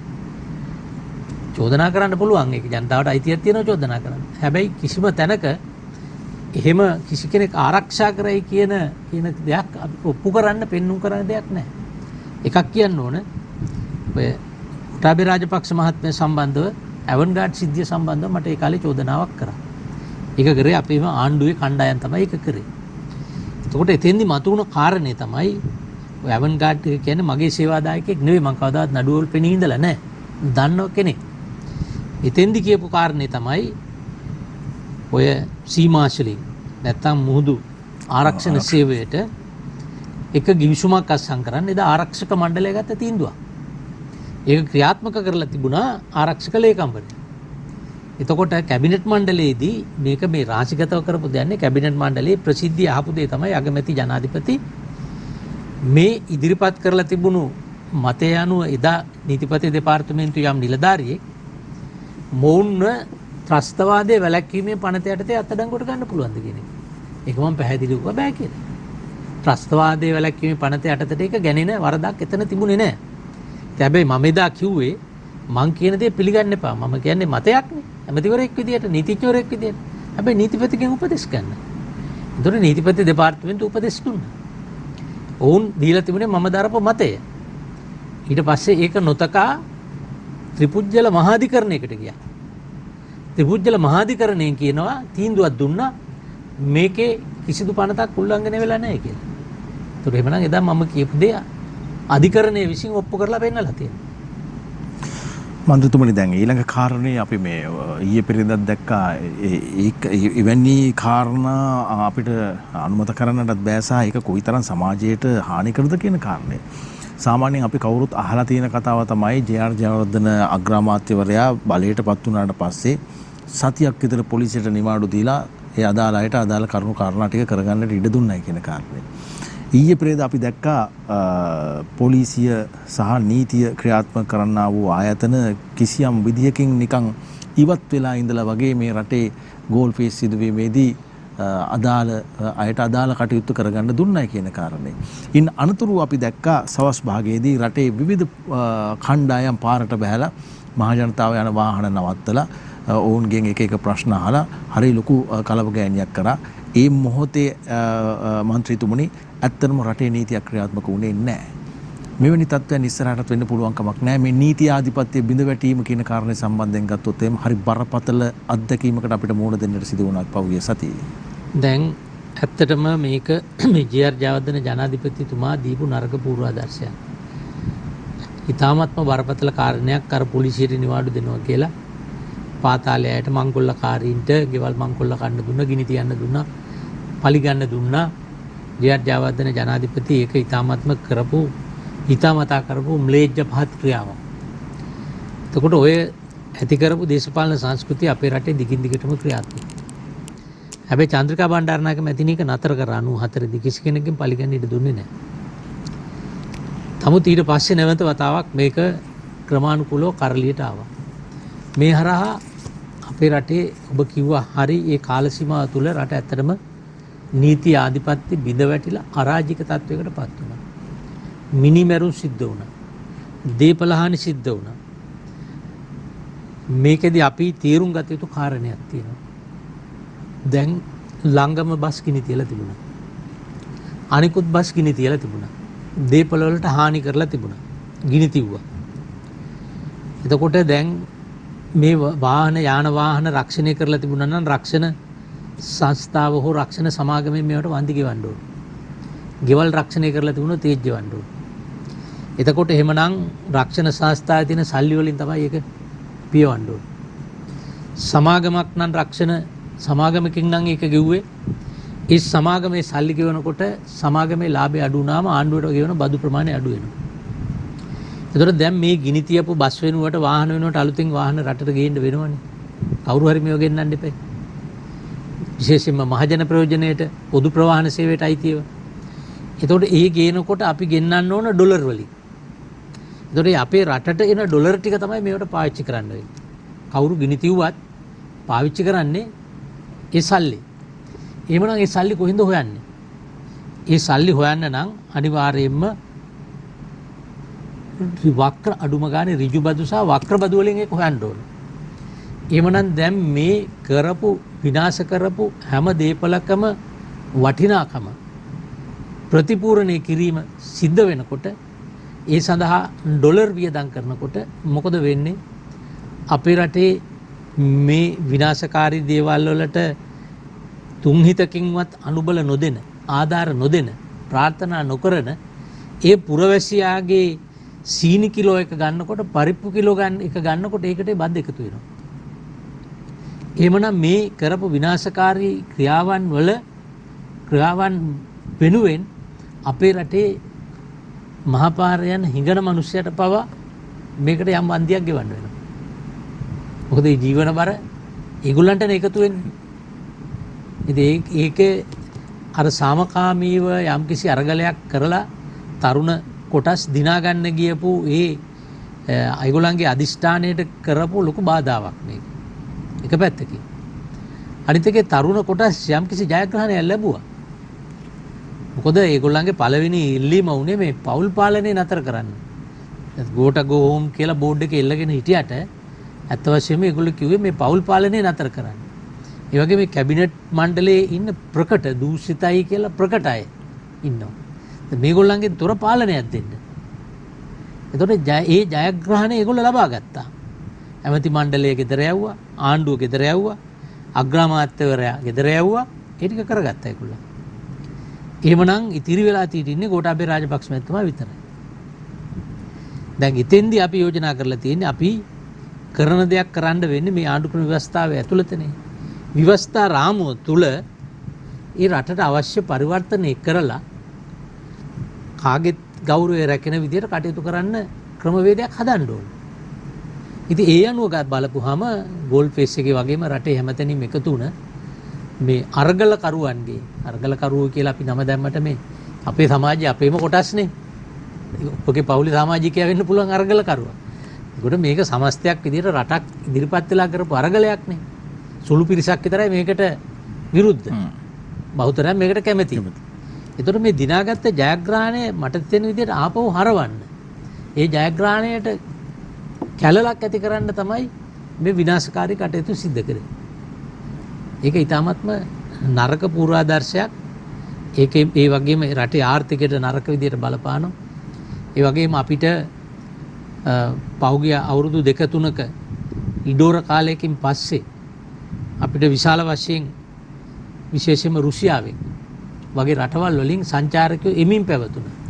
මොකද මේක අපිට හොඳ අවස්ථාවක් මේ වෙනකොට රුසියාව ඒගොල්ලන්ගේ පුරවැසියන් සංචාරකයෝ විදිහට ලෝක අනිත් රටවල් වලට යවන්නේ නැහැ. යවන්නේ රටවල් දෙක තෝරාගත්ත රටවල් 2-3කට විතරයි. එතකොට අපිට විශාල වශයෙන් සංචාරකයන් අද්දගෙන අපිට ඩොලර් හොයාගන්න තිබුණ අවස්ථාව තමයි අපි මේ අහිමි කරගෙන දැන් ඩොලර් නෑ කියලා අඬන්නේ. මං හිතනවා අපිට අඩුම ගානේ අර වර්ධනය වෙමින් ආපු ක්‍රමයට සංචාරකයෝ ගෙන්න ගන්න පුළුවන් වුණා නම් මේ මාස 2 තුල අපිට තෙල් ප්‍රශ්න විසඳ ගන්න තිබුණා. මන්ත්‍රීතුමනි අපිට දැන් කතා බහ අවසන් කරන්නට කාලේ හරි. ඔබතුමාගෙන් මම වෙනම දැන් මේ මෙච්චර වෙලා කතා කරපු ප්‍රශ්න වලට අමතරව ප්‍රශ්නයක් අහන්න මේ. අතද ඔබතුමා පාර්ලිමේන්තුවේ වැටුපු අවුරුදු දැන් දශක එකමාරකට වැඩි කාලයක් විතර අරගෙන නැහැ කියන්නේ. නෑ මං වැටුප දිගටම ගත්තා. අවුරුදු 18ක් මම පාර්ලිමේන්තුවේ හිටියා වැටුප ගත්තා.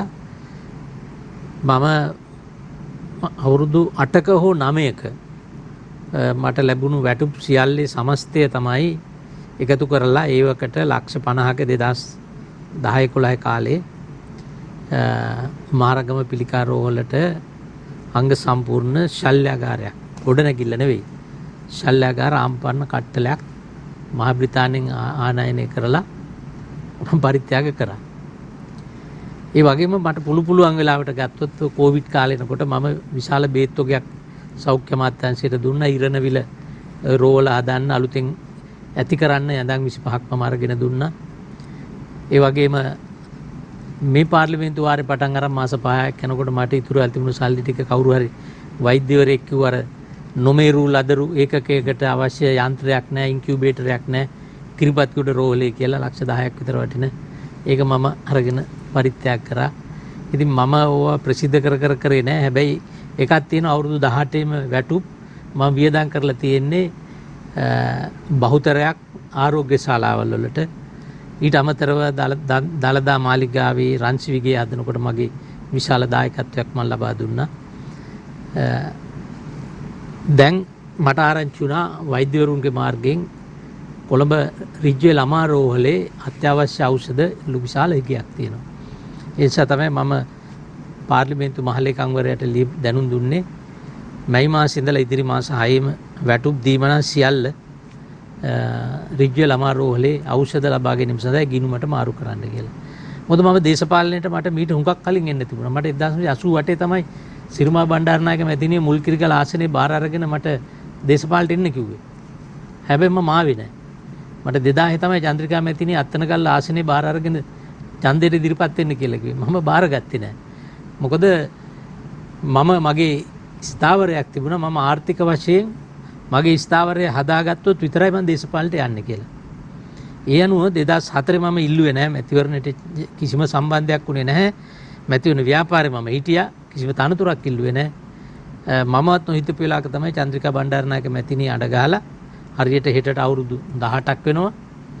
මට മന്ത്രി ධූරය සහ ආණ්ඩු ක්‍රම ව්‍යවස්ථා සම්පාදන අමාත්‍ය කැබිනට් අමාත්‍ය ධූරය ලබා දුන්නා. මම එතුමියත් එක්ක හුඟක් වෙලා තර්ක කරලා අමාත්‍ය ධූරේ බාරගන්නේ නැතුව മന്ത്രി ධූරේ පමණක් බාරගත්තා.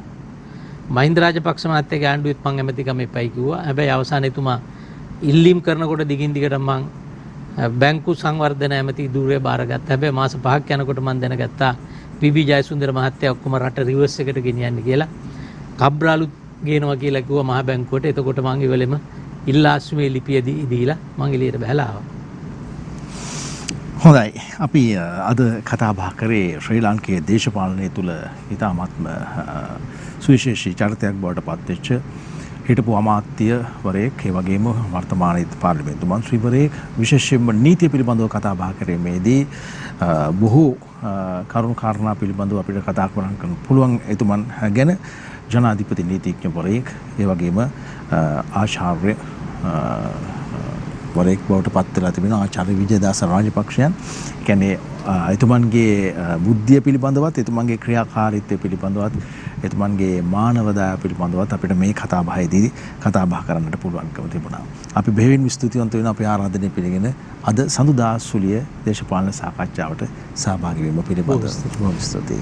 අපි සූදානම් වෙන්නේ අද සඳුදා සුලියෙන් සමුගෙන යන්නට යලිත් හෙට දිනේදී අපි සාකච්ඡා කරන්නට බලාපොරොත්තු වෙනවා සමගි ජන බලවේගයේ පාර්ලිමේන්තු මන්ත්‍රී හිටපු රාජ්‍ය අමාත්‍යවරයෙකු වන ආචාර්ය හර්ෂද සිල්වා මහතා සමගින්. එසේනම් ප්‍රාර්ථනා කරන ඔබට සුවදායි රාත්‍රියක්. ආයුබෝවන්.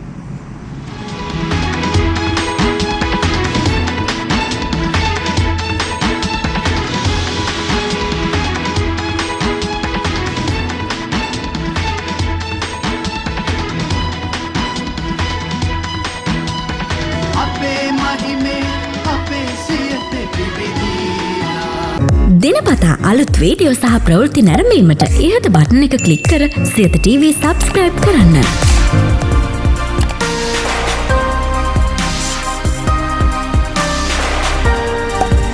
අලුත් වීඩියෝ ගැන මුලින්ම දැනගන්න මෙම සීනුව ක්ලික් කරන්න.